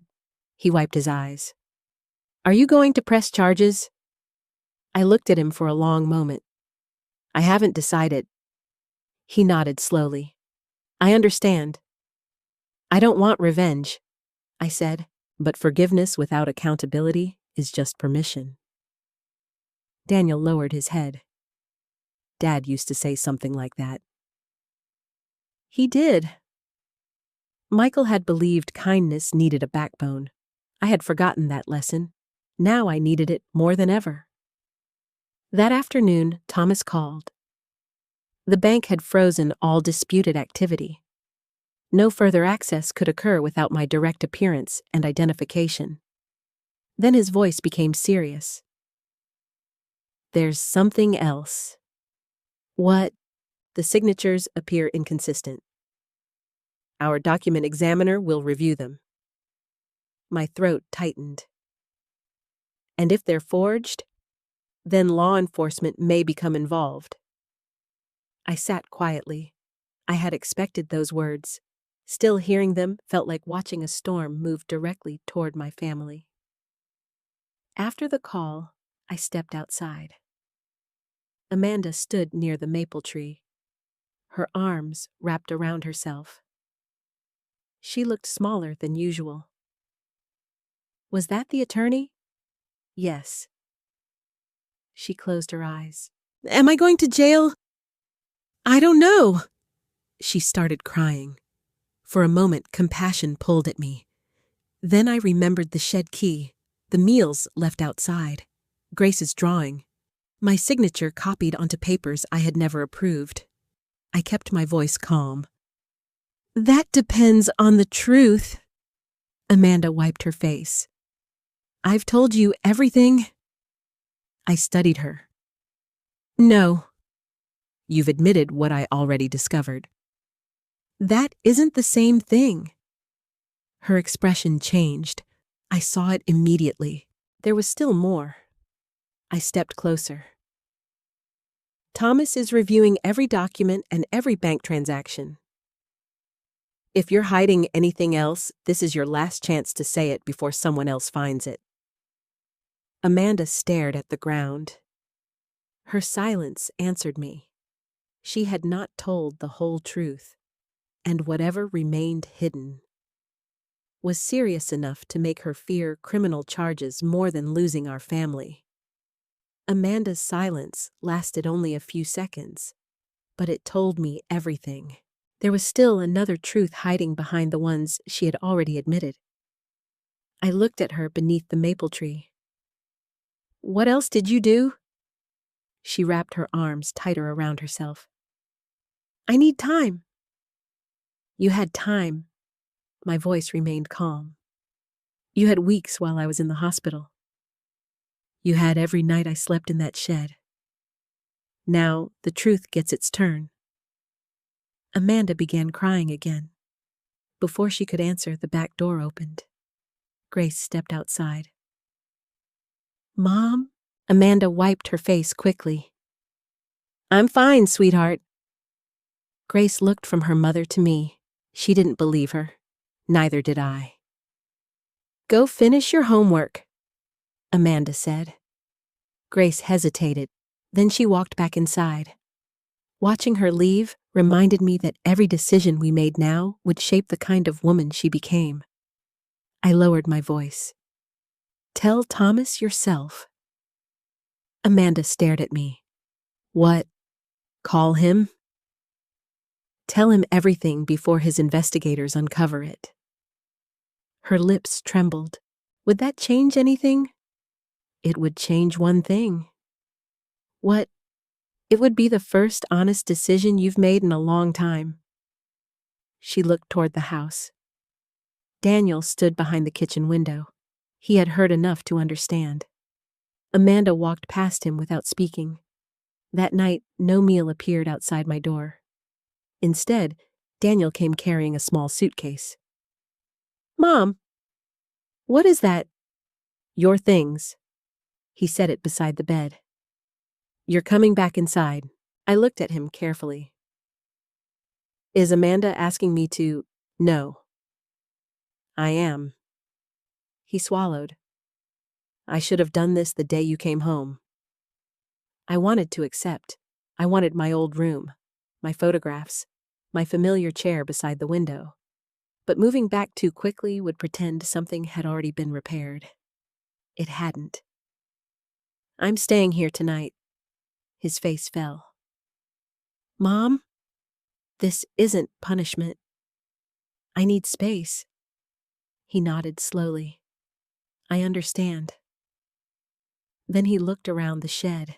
I don't know how you lasted this long. I gave him a tired smile. Mothers learn to survive places their children never imagined putting them. The sentence hurt him. It was supposed to. Some truths need to hurt before they can heal. The next morning, Daniel began selling what he could. His fishing boat went first. Michael had helped him restore it years earlier. Watching a stranger tow it away nearly broke him. Then he sold his motorcycle, his expensive tools, a collection of sports memorabilia he'd kept since college. Amanda listed jewelry and designer handbags online. Nothing they sold erased the debt, but each item represented a decision. For months, they had tried to protect appearances. Now, they were finally sacrificing comfort to protect what remained of their family. Daniel took extra evening shifts repairing equipment for a warehouse outside town. He left home before sunrise and returned after Grace was asleep. Sometimes I saw him sitting in his car before coming inside.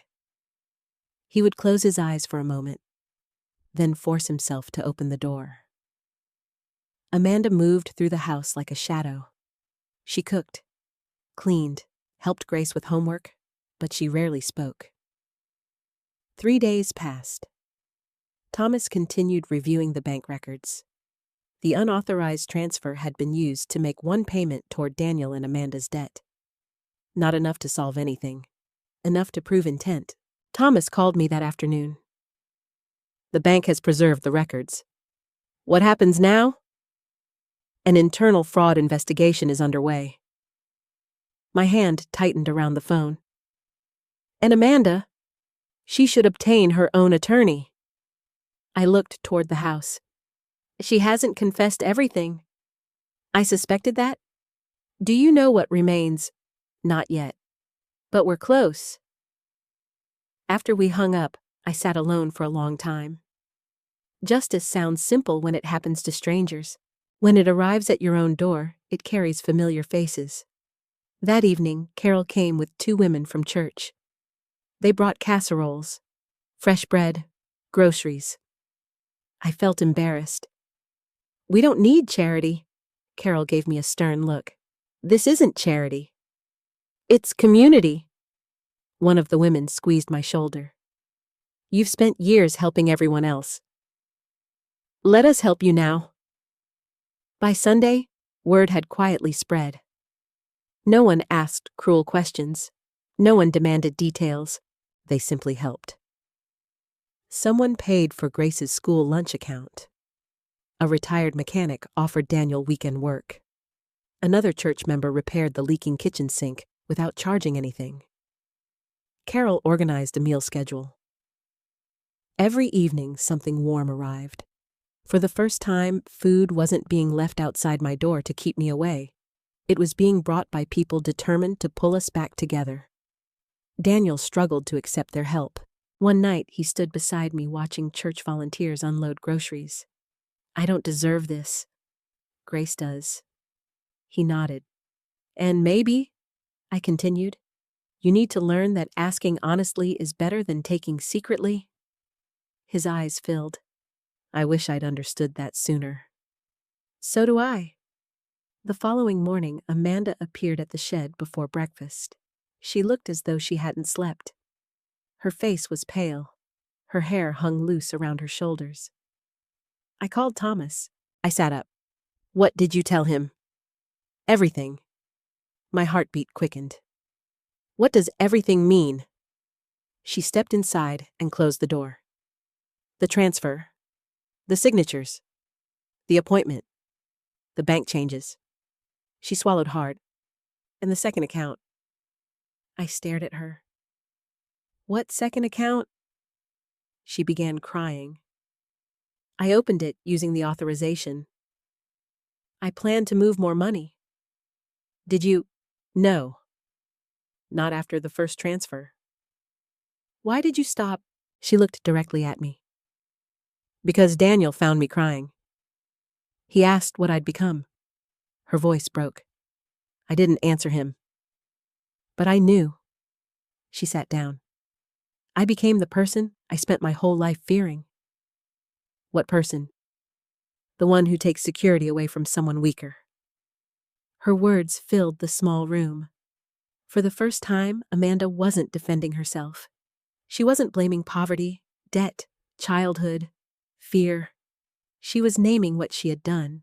I gave Thomas the account information, she continued. I told him where the documents were. I told him Daniel didn't know about the forgery. What did Thomas say? That he would report everything properly. Her hands shook. He said criminal charges are possible. I didn't comfort her, not yet. Why confess now? She stared at the floor. Because Grace asked me a question last night. What question? She asked whether good people can become bad people if they lie long enough. My heart tightened. Amanda wiped her tears. I told her yes. Then she asked if they could become good again. What did you say? I said only if they stop lying before someone forces them. Silence settled between us. Amanda slowly stood. I'm not asking you to forgive me. Good. I haven't earned it. No, you haven't. She nodded. Then she opened the door. Before leaving, she turned back. I am sorry, Joan. This time, her apology sounded different. It contained no request, no excuse, no expectation, only consequence. That afternoon, 2 investigators arrived to interview her. Daniel sat beside Grace in the living room while Amanda answered questions at the kitchen table. I watched from the hallway. The house might still be lost. Amanda might still face charges. Our family might never return to what it had been. But something important had changed. For weeks, fear had controlled every room. Now, the truth had finally entered the house. And although it threatened to take almost everything from us, it was also the first thing that gave us a real chance to save what mattered. The investigation did not disappear after Amanda confessed. Truth does not erase consequences. It only gives them a clear direction. For the next several weeks, our home felt suspended between fear and hope. Amanda hired her own attorney. She attended every interview. She turned over the forged documents, the second account information, and every message connected to the plan. Because she confessed before investigators completed their work, her cooperation mattered. But it did not make her innocent. Thomas explained that clearly. Taking responsibility may reduce the damage, he told me. It does not undo the act. I understood. So did Amanda. She stopped asking what would happen to her. Instead, she began asking what she needed to do next. One morning, she appeared outside the shed, holding a small card. I have my first counseling appointment today. I looked up from my book. That's good. She shifted nervously. Daniel said you should know? I appreciate you telling me. She waited as though expecting more. I had nothing else to offer. Not yet. Forgiveness is not a door someone opens because the person who hurt them finally knocks. Sometimes it is a hallway, long, slow, filled with difficult steps. Amanda lowered her eyes. I understand. Then she walked away. Daniel also changed, not through promises, through routine. He continued working extra shifts. He gave Thomas every document requested. He attended financial counseling. He stopped hiding bills in drawers. Every Sunday evening, he sat at the kitchen table and reviewed the family budget with Amanda. No whispering, no locked doors, no secret accounts. One evening, he came to the shed carrying a wooden box. I found this in the garage. He placed it on my table. Inside were several framed photographs. Michael holding Daniel as a baby. Grace sitting in my garden. Our last Christmas together before Michael died. My throat tightened. These were in my room. Daniel nodded. Amanda packed them while you were in the hospital. Why? He looked ashamed. She thought removing your personal things would make the transition easier. The transition, moving you out. The words still hurt, but now Daniel did not look away from them. He accepted the pain they caused. I'm sorry, Mom. I touched the photograph of Michael. I believe you are. His eyes filled. But believing you're sorry is not the same as trusting you again. I know. I want to earn that. You may. I looked directly at him. But it will happen on my time. He nodded. Whatever you need. That was the first apology he gave, without trying to receive forgiveness in return. A few days later, Daniel asked me to come inside the house. Grace was at school. Amanda was at counseling. He led me upstairs to my old bedroom. The bed was made. My books had returned to the shelves. The family photographs stood on the dresser. A vase of fresh daisies rested near the window. You can move back whenever you're ready, he said. I walked slowly around the room. Everything looked familiar, yet I felt like a visitor. For years, I had believed that room represented security.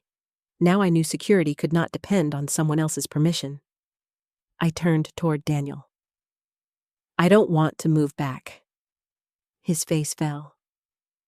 You don't know. Not into this room. He looked confused. Where will you go? I glanced through the window. The guest shed stood beneath the maple tree, the same place that had once made me feel unwanted. I've been thinking about that. Daniel followed my gaze. The shed. I don't want to sleep there anymore. Then what? I smiled for the first time in days. I want to change it. The idea had come to me slowly. The shed had been chosen for me as a place of exclusion. I wanted to reclaim it as a place of my own choosing. Not a bedroom, not a punishment. A studio, a place to read, paint, write. Remember Michael? And spend time with Grace. When I explained, Daniel looked surprised, then emotional. You'd keep it, I'd transform it. He nodded immediately. I'll do the work. No? His expression changed. No, we'll do it together. That weekend, the renovation began. Daniel removed the narrow bed. He built bookshelves along one wall. Carol helped me choose a comfortable reading chair. Church friends donated a sturdy desk and several lamps. I selected pale curtains that let the morning sunlight through. Grace insisted on painting one wall soft yellow. It's happier, she explained. She wore an oversized t-shirt and left more paint on herself than on the wall. For the first time in months, I laughed until my stomach hurt. Amanda stayed away during the first few days. I knew why. She understood that the shed carried pain she had helped create. Then one afternoon, she stood outside holding a cardboard box. May I come in?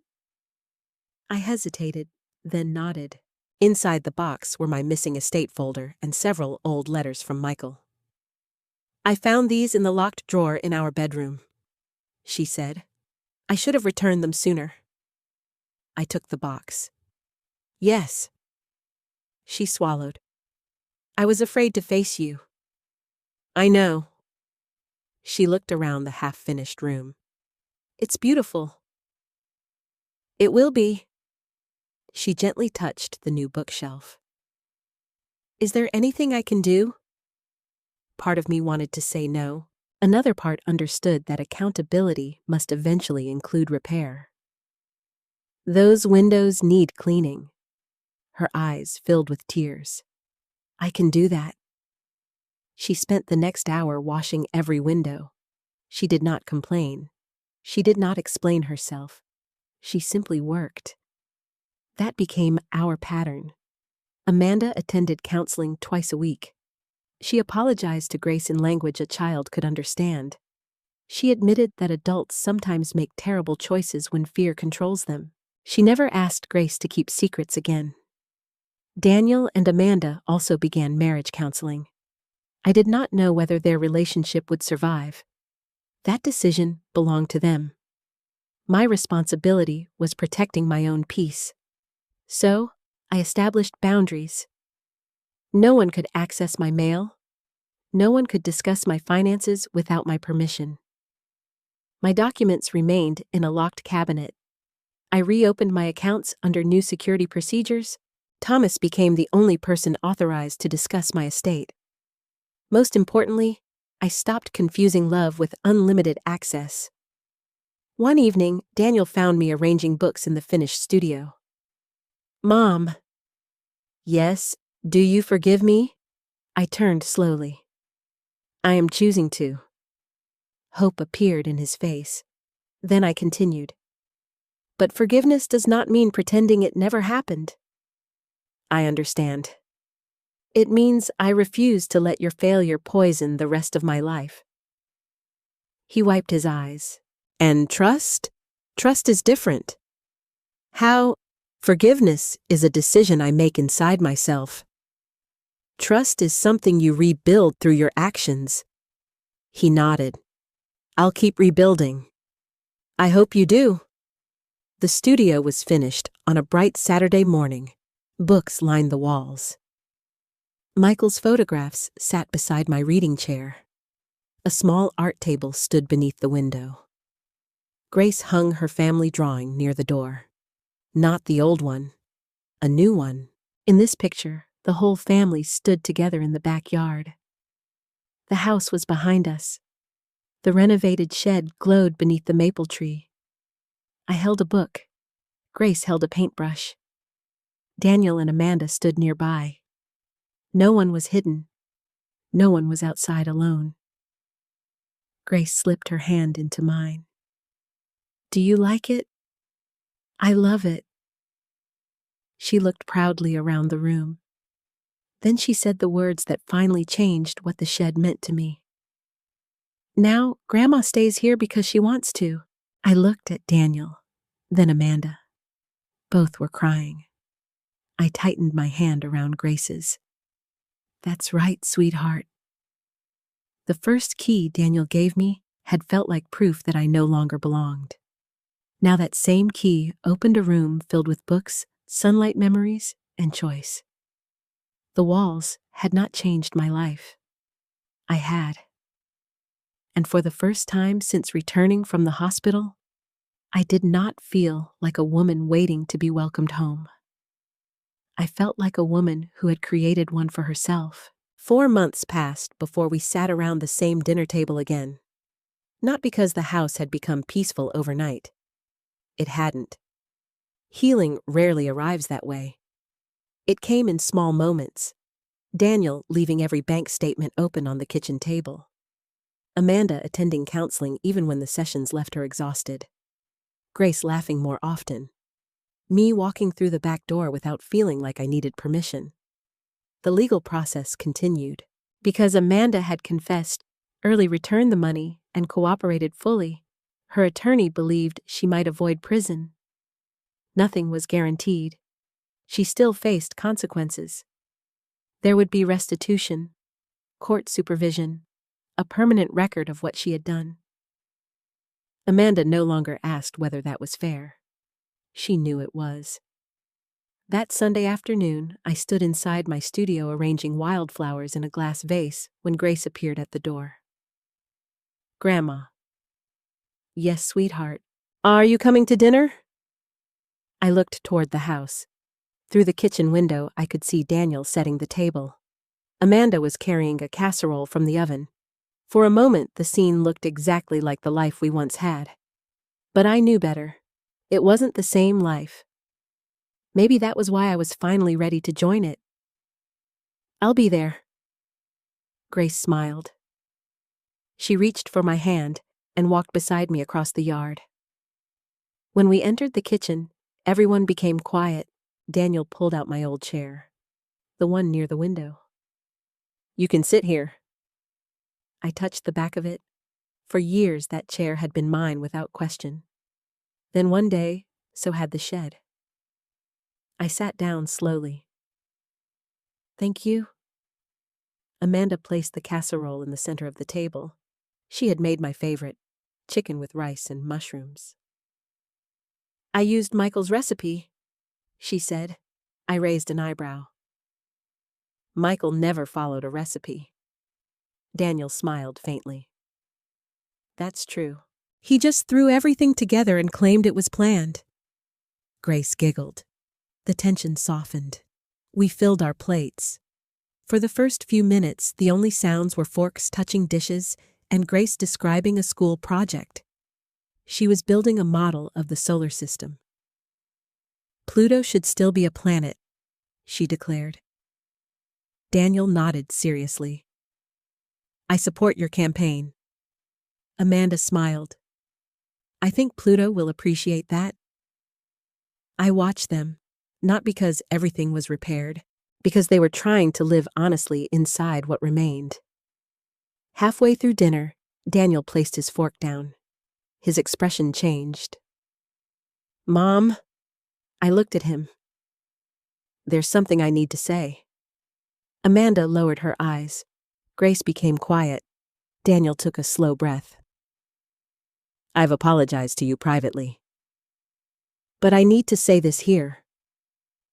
He looked at his wife, then his daughter, then back at me.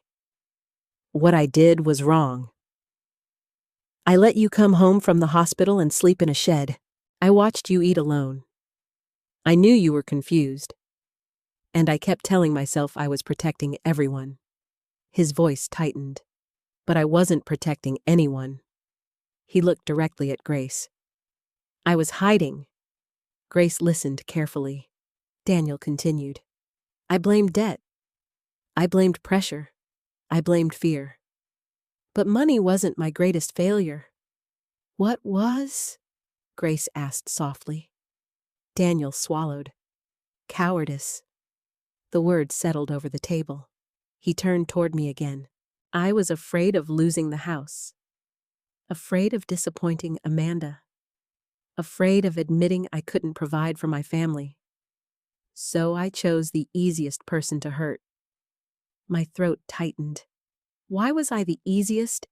His eyes filled with tears. Because I believed you would always forgive me. That answer hurt, because it was true.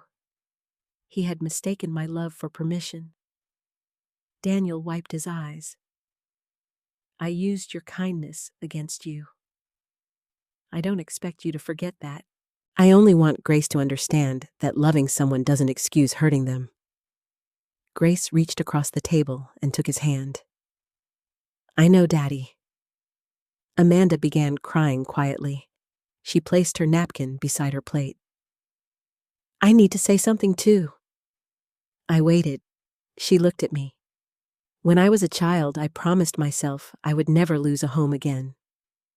I thought money could protect me from fear. But the more afraid I became, the more I tried to control. She glanced toward Grace. First the bills. Then Daniel. Then Joan. Her voice shook. I convinced myself that survival made everything acceptable. It doesn't. She did not ask me to forgive her. That mattered. Instead, she continued. I know trust may take years. I know some things may never return. But I will keep doing the work, even if no one praises me for it. I studied her face. Months earlier, every apology had carried a hidden request. Protect me, understand me, save me. This one carried none, only responsibility. I nodded once. That's what accountability looks like. Amanda lowered her eyes. Thank you. After dinner, Grace brought out a chocolate cake. The icing leaned badly to one side. I decorated it myself. Daniel looked impressed.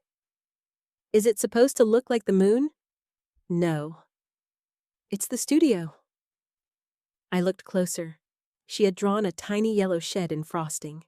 Beside it stood 4 uneven figures, all smiling. We laughed. Even Amanda? The sound felt fragile, but real. While Grace cut the cake, Daniel looked toward my studio through the window. Are you happy there? Yes.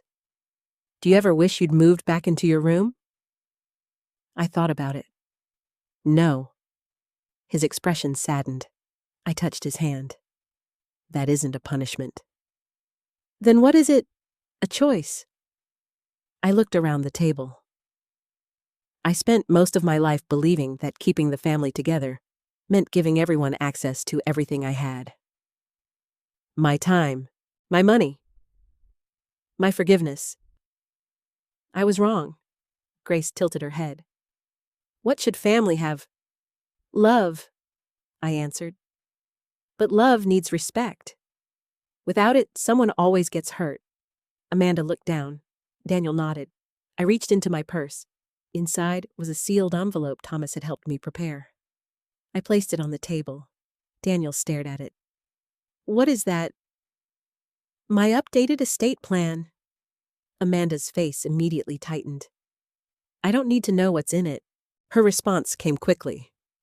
I believed her. Daniel shook his head. Neither do I.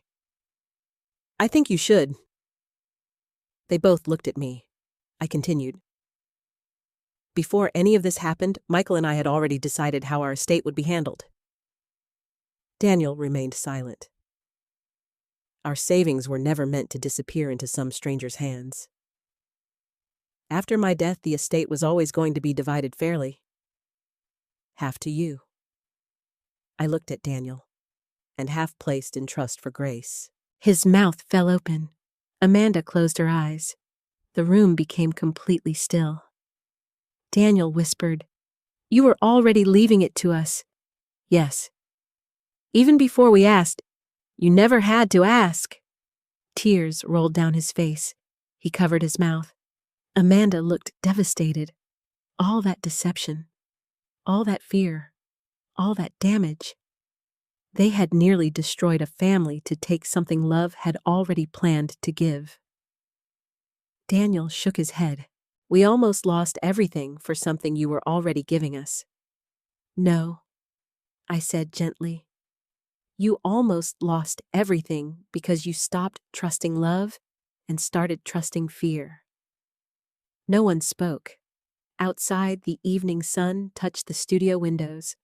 The little shed glowed golden beneath the maple tree. Grace leaned against my shoulder. "So, we're okay now." I kissed the top of her head. "We're getting better." "Is that the same thing?" "No." I looked at Daniel and Amanda. "But sometimes getting better is more honest than pretending everything is okay." Daniel reached across the table. He did not grab my hand. He simply placed his palm beside mine and waited. After a moment, I covered it with my own. Amanda watched with tears in her eyes. Then Grace placed her hand on top of ours. Amanda hesitated. Finally, she added hers. 4 hands. Not proof that the past had disappeared. Proof that we were willing to face it together. That night, I returned to my studio carrying a piece of Grace's crooked cake.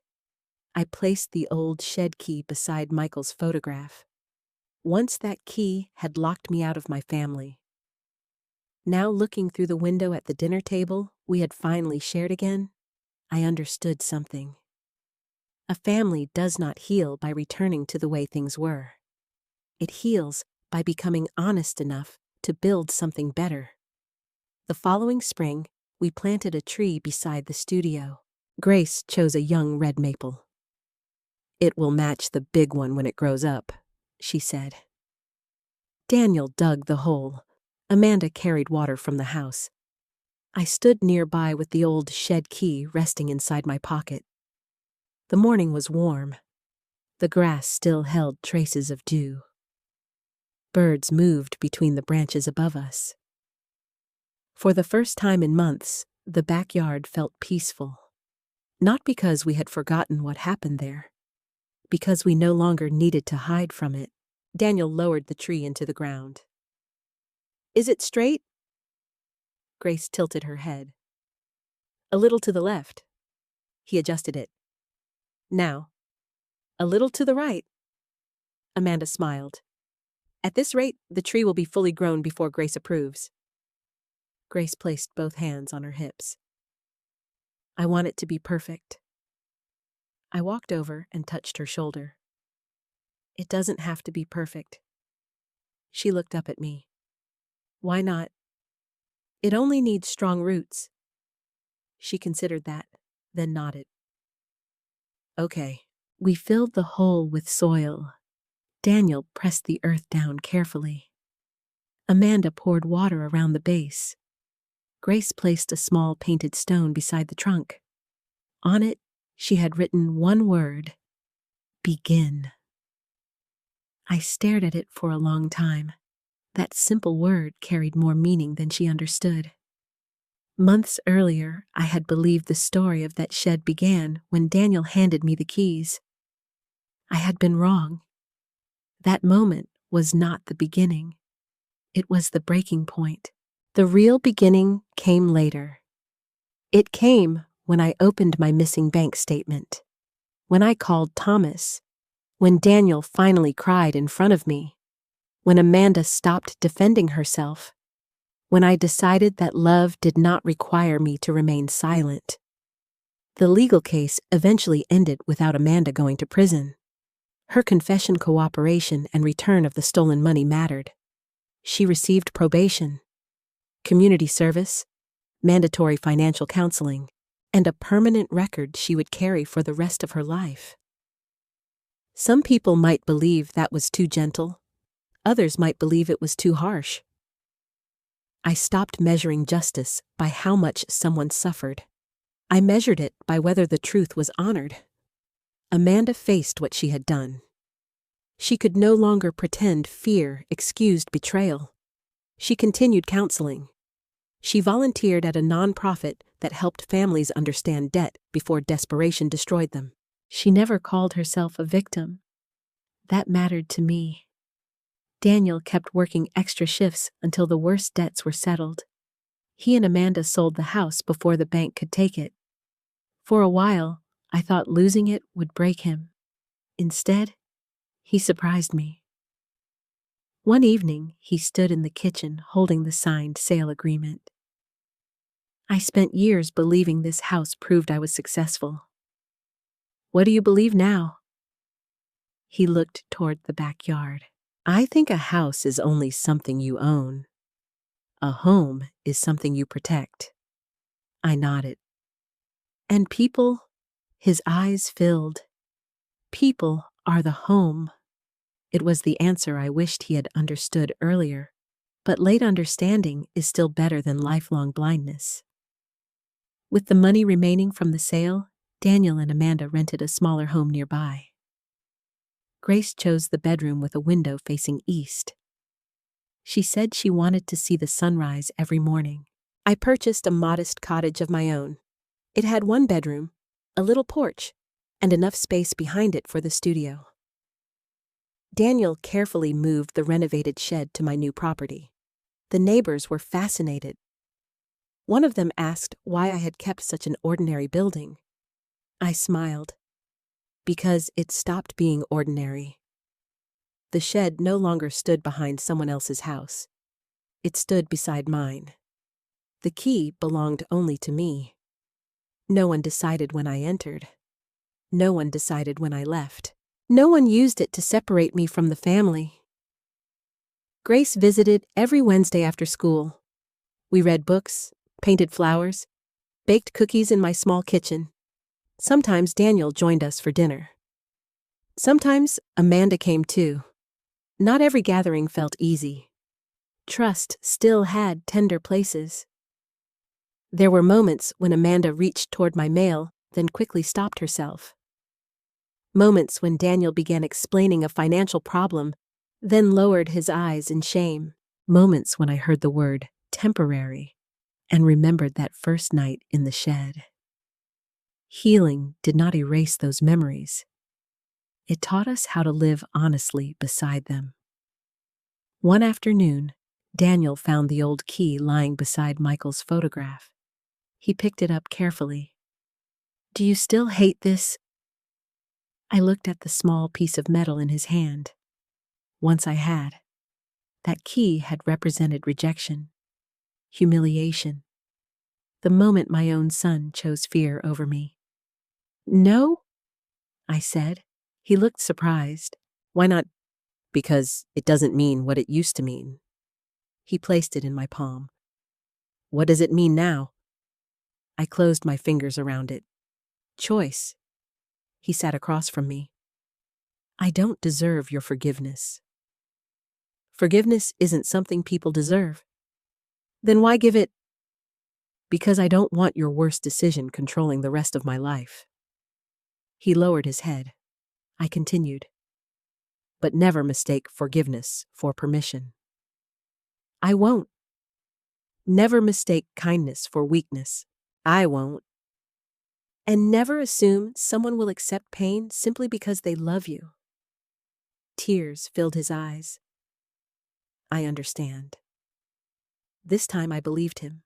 Not because he said the right words, because he had spent months living them. Later that day, we walked outside to the young maple tree. Grace had tied a blue ribbon around one branch. Amanda stood nearby holding gardening gloves. The four of us looked at the small tree. Its trunk was thin. Its branches were uneven, but new leaves had begun to open. Grace slipped her hand into mine. "Will it survive winter?" "I think so." "How do you know?" "Because we'll take care of it." She looked toward her parents. "All of us. All of us." Amanda met my eyes. There was gratitude in her expression, but she did not ask for reassurance. She had learned that trust could not be demanded. It had to grow slowly, like roots beneath the soil. I often think about the day I returned from the hospital. Daniel standing in the driveway. Amanda watching from the porch. The keys dropping into my hand. At that moment, I believed I had been pushed out of my own family. In some ways I had. But being pushed outside forced me to see what I could not see from within. Love without honesty becomes manipulation. Sacrifice without boundaries becomes permission. Forgiveness without accountability becomes another kind of silence. I had spent my life teaching children that every good story contains a moment when the main character must choose: run away, remain afraid, or step forward. At 68, I discovered my own moment of choice. I could remain the woman waiting for her son to let her back inside. Or I could become the woman who understood that dignity does not need anyone else's invitation. I chose the second. That evening, after everyone left, I sat alone inside my studio. Sunlight poured through the clean windows. Michael's photograph rested beside me. I placed the old key beneath it. "You would have been proud of me," I whispered. For a moment, the room felt warm with his memory. Outside, the young maple moved gently in the wind. The guest shed key had once made me believe I had lost my home. Instead, it unlocked something I had forgotten I possessed. My voice, my strength, my right to choose peace without surrendering self-respect. And that I finally understood was the real key all along. Sometimes the deepest wounds do not come from strangers. They come from the people we trusted to protect us. Joan's story reminds us that love should never require silent humiliation or the surrender of our dignity. Family is not defined only by blood-shared memories or promises made during easier times. Family is revealed by how people behave when fear, money, and pressure enter the room. Forgiveness can be powerful, but forgiveness does not mean pretending nothing happened. It does not mean removing consequences. It does not mean allowing someone to hurt you again. Real forgiveness sets the heart free, while healthy boundaries protect the future. Joan did not heal because everyone suddenly became perfect. She healed because the truth was finally spoken. Daniel accepted responsibility. Amanda faced the consequences of her choices. Grace learned that adults can make terrible mistakes, but honesty and accountability can begin repairing the damage. And Joan learned the most important lesson of all. Growing older does not make your voice less important. Being a mother does not mean giving away every part of yourself. You can love your family deeply and still say no. You can forgive someone and still require change. You can choose peace without accepting disrespect. The key Daniel handed Joan was meant to send her away. Instead, it opened the door to her strength. Now I want to hear from you. What would you have done in Joan's place? Would you have forgiven Daniel? Could you ever trust Amanda again after what she did? Share your honest opinion in the comments. There is no easy answer, and your perspective may help someone else who is facing a painful family situation. Also, tell me where you are watching from and what time it is in your part of the world. I always love seeing how far our storytelling community reaches. And if this story moved you, please like the video and subscribe for more emotional family stories about betrayal, courage, justice, and second chances. Your support helps these stories find the people who may need them most.